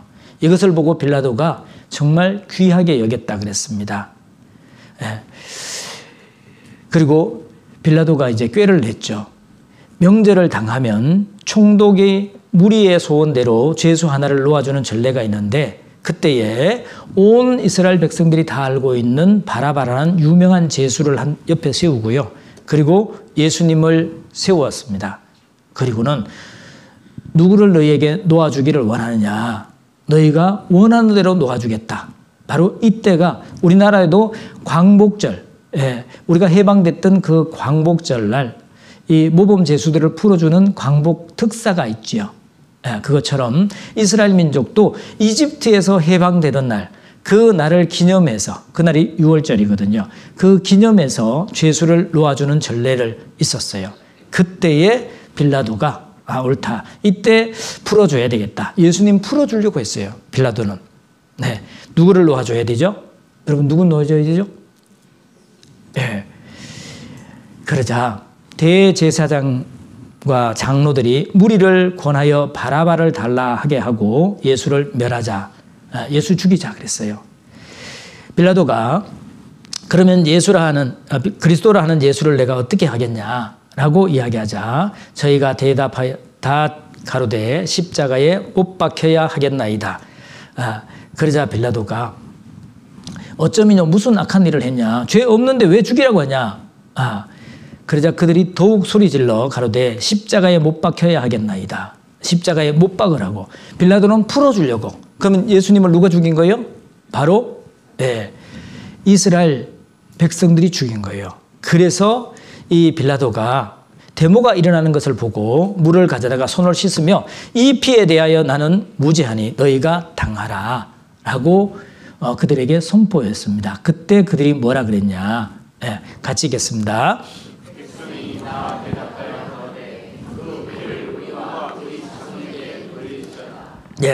그 피를 우리와 우리 자손에게 돌려라. 좋습니다.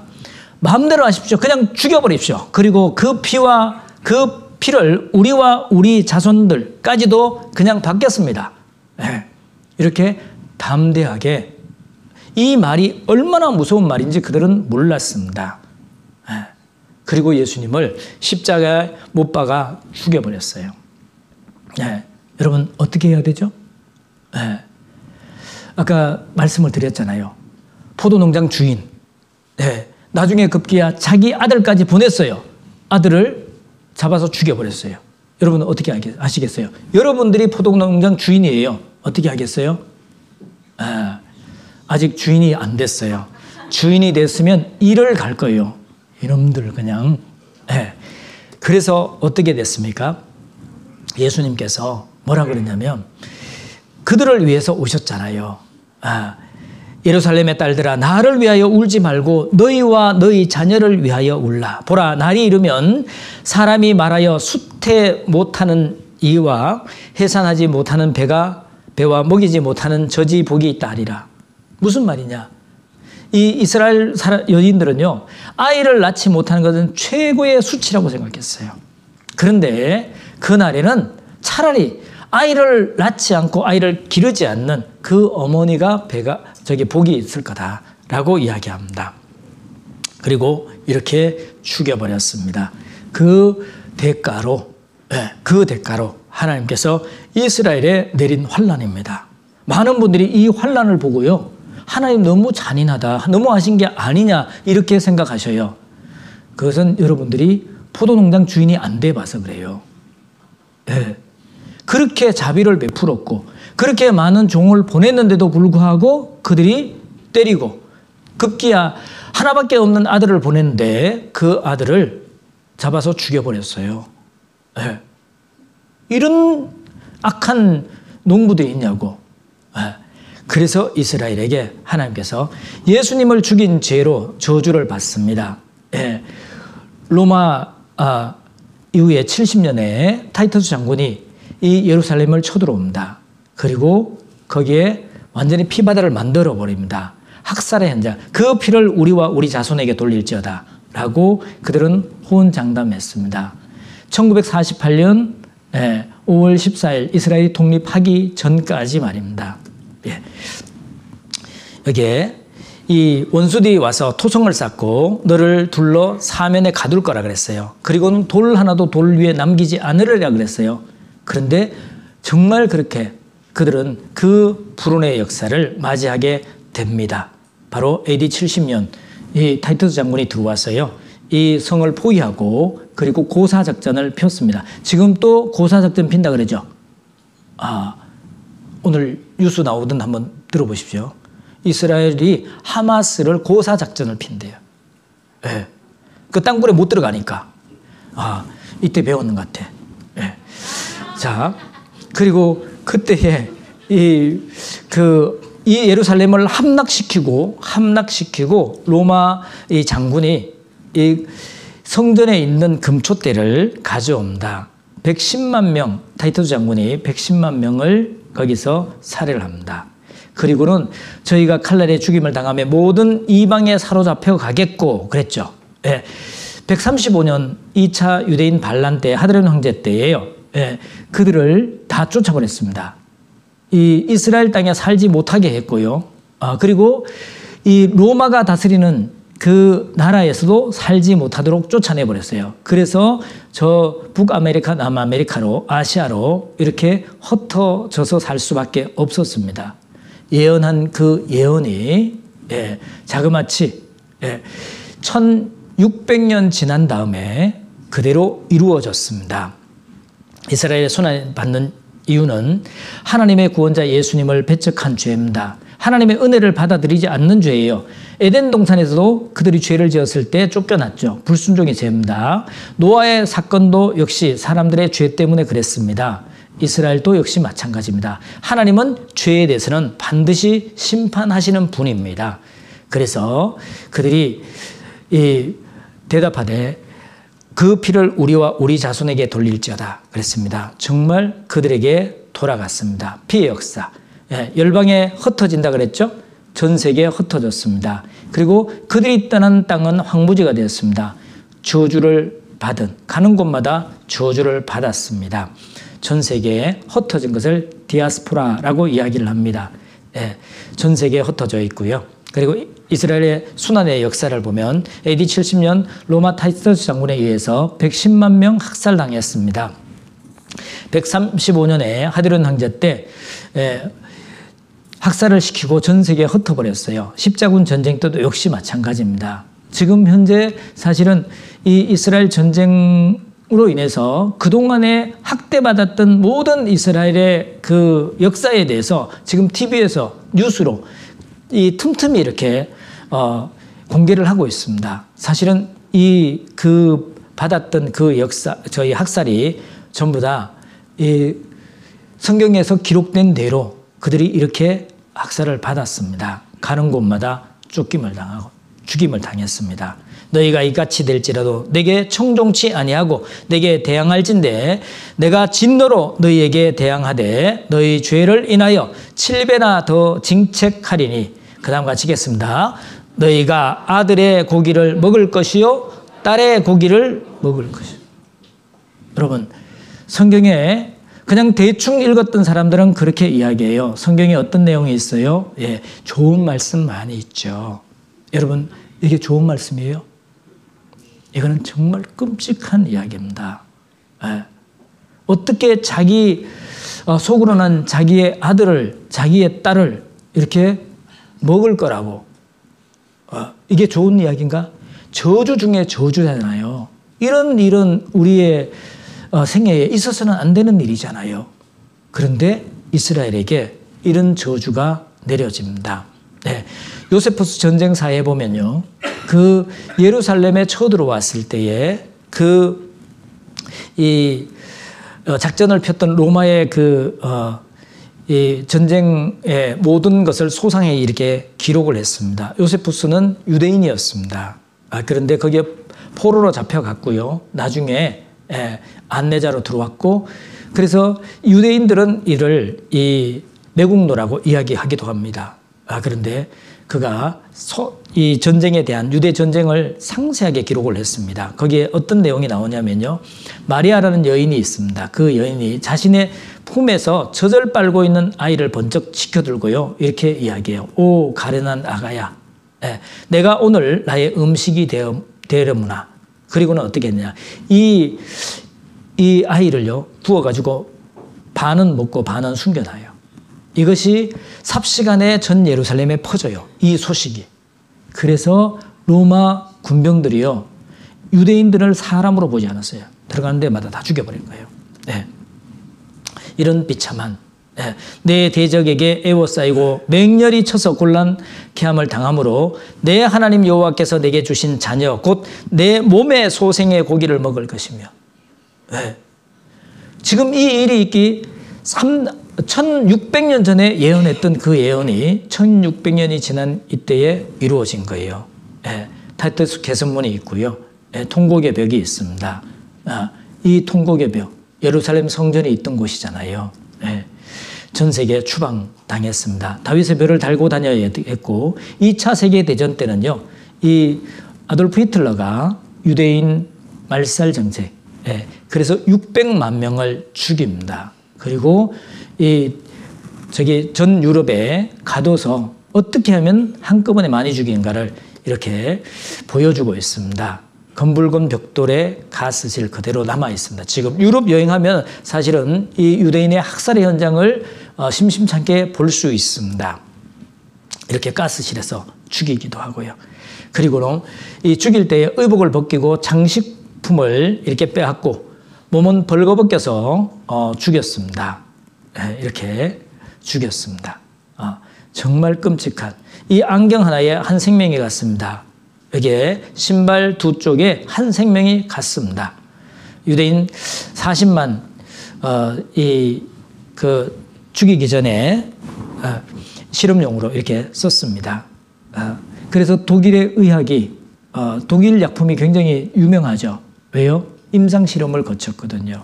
그리고 이 의대생들이 배우는 해박 교과서는 대부분이 이 독일에서 작성한 그 해박 교과서를 쓰고 있습니다. 썩는 냄새가 향을 대신하고 머리털이 대머리가 머리털을 대신하고 고운 얼굴에 칼자국을 이렇게 내겠다 그랬습니다.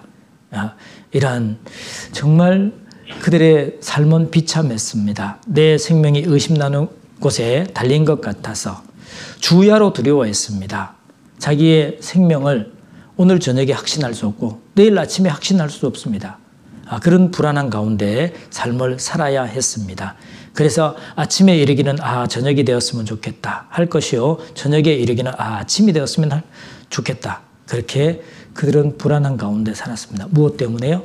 바로 하나님의 아들 예수 그리스도를 죽인 죄값으로 그랬습니다. 잠깐 순환의 역사를 보겠습니다.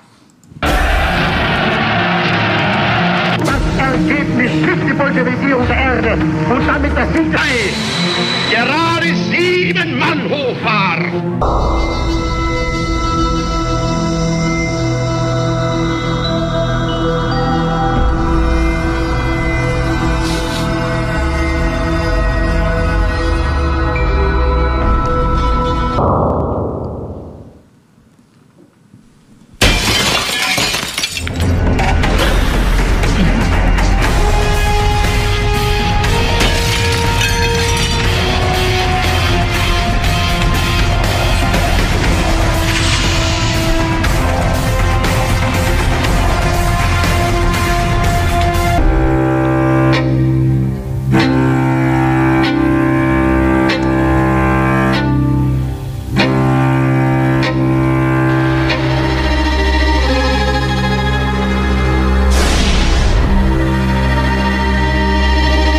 수용소 들어가면 나갈 수 있는 길은 굴뚝밖에 나갈 수 있는 길밖에 없다.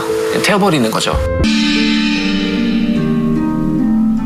그래서 이제 유대인들로 가스실로 집어넣는데 이렇게 샤워시킨다고 거짓말을 하고 옷을 다 벗기고 샤워실에 집어넣고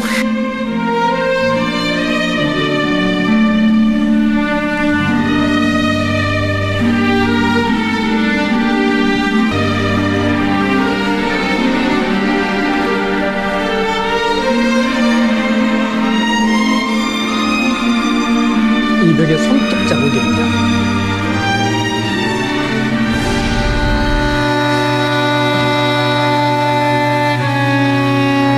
그 아우슈비츠 가면은 머리가 굉장히 많거든요. 이렇게 긴 머리는 잘라서 양탄자, 가발.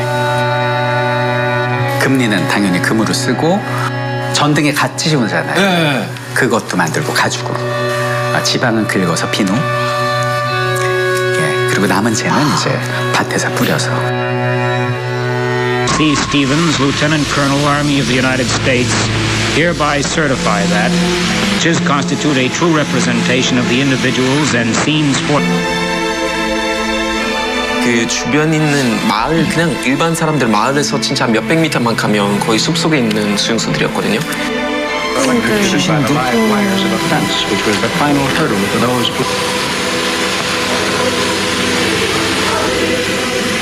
와.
여러분, 하나님께서 지금부터 3600년 전부터 예언했던 그 모든 예언의 말씀이 근대 역사에서 그대로 이루어졌습니다.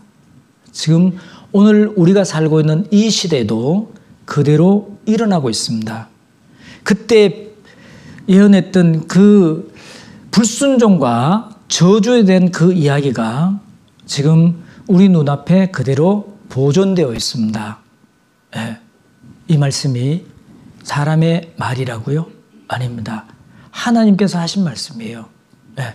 이 말씀에 대해서 많은 사람들이 사실은 농담으로 여기기까지 합니다. 하나의 종교 경전으로 생각하기도 합니다. 아닙니다. 하나님을 모르는 자들과 하나님의 말씀에 복종치 않는 자들에게 형벌이 내릴 것이다. 그랬습니다. 그대로 내려왔습니다. 영원한 멸망과 형벌을 받는다라고 말씀하셨는데 그대로 이루어졌습니다. 여러분, 이 모든 것들은 어떻게 될 것인가? 누가복음 23장에 보면 푸른 나무도 이같이 하거든 마른 나무는 어떻게 하리요? 푸른 나무와 마른 나무를 함께 불에 집었습니다. 어떤 나무가 더 잘 탑니까? 당연히 마른 나무가 더 잘 탑니다.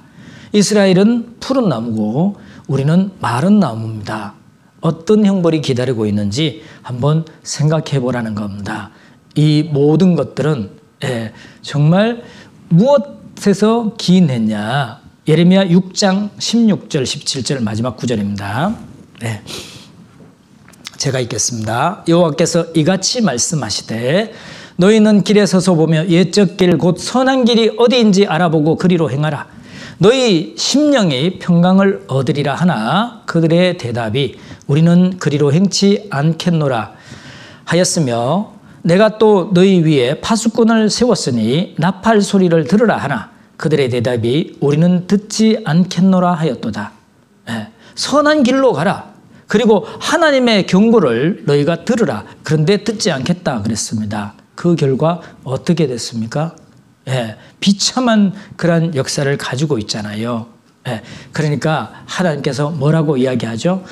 예레미야 6장 18절 19절 말씀 같이 한번 읽어보겠습니다. 그러므로 너희 열방아 들으라. 회중아 그들의 당한 일을 알라. 땅이여 들으라. 내가 이 백성에게 재앙을 내리니 이것이 그들의 생각의 결과라. 그들이 내 말을 듣지 아니하며 내 법을 버리웠음이니라. 네, 한번 하나님의 입장에서 한번 생각해 보자는 거죠. 네, 너희 열방아 들으라.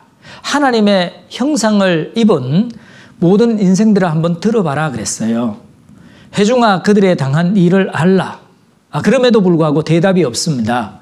그러자 하나님께서 뭐라고 말씀하시죠? 땅이여 들으라. 내가 이 백성에게 재앙을 내리리니. 얼마나 답답하면 땅이여 들으라 라고 외쳤겠습니까? 하나님의 형상을 닮은 그 영혼을 가진, 하나님을 알 수 있는 본성을 가진 그 영혼들이, 인생들이 반응하지 않습니다. 그러자 하나님께서 땅이여 들으라. 얼마나 답답하면 이렇게 말씀하실까요?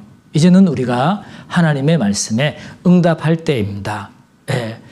그들이 이렇게 재앙을 내린 것은 그들의 뭐라고요? 생각의 결과예요.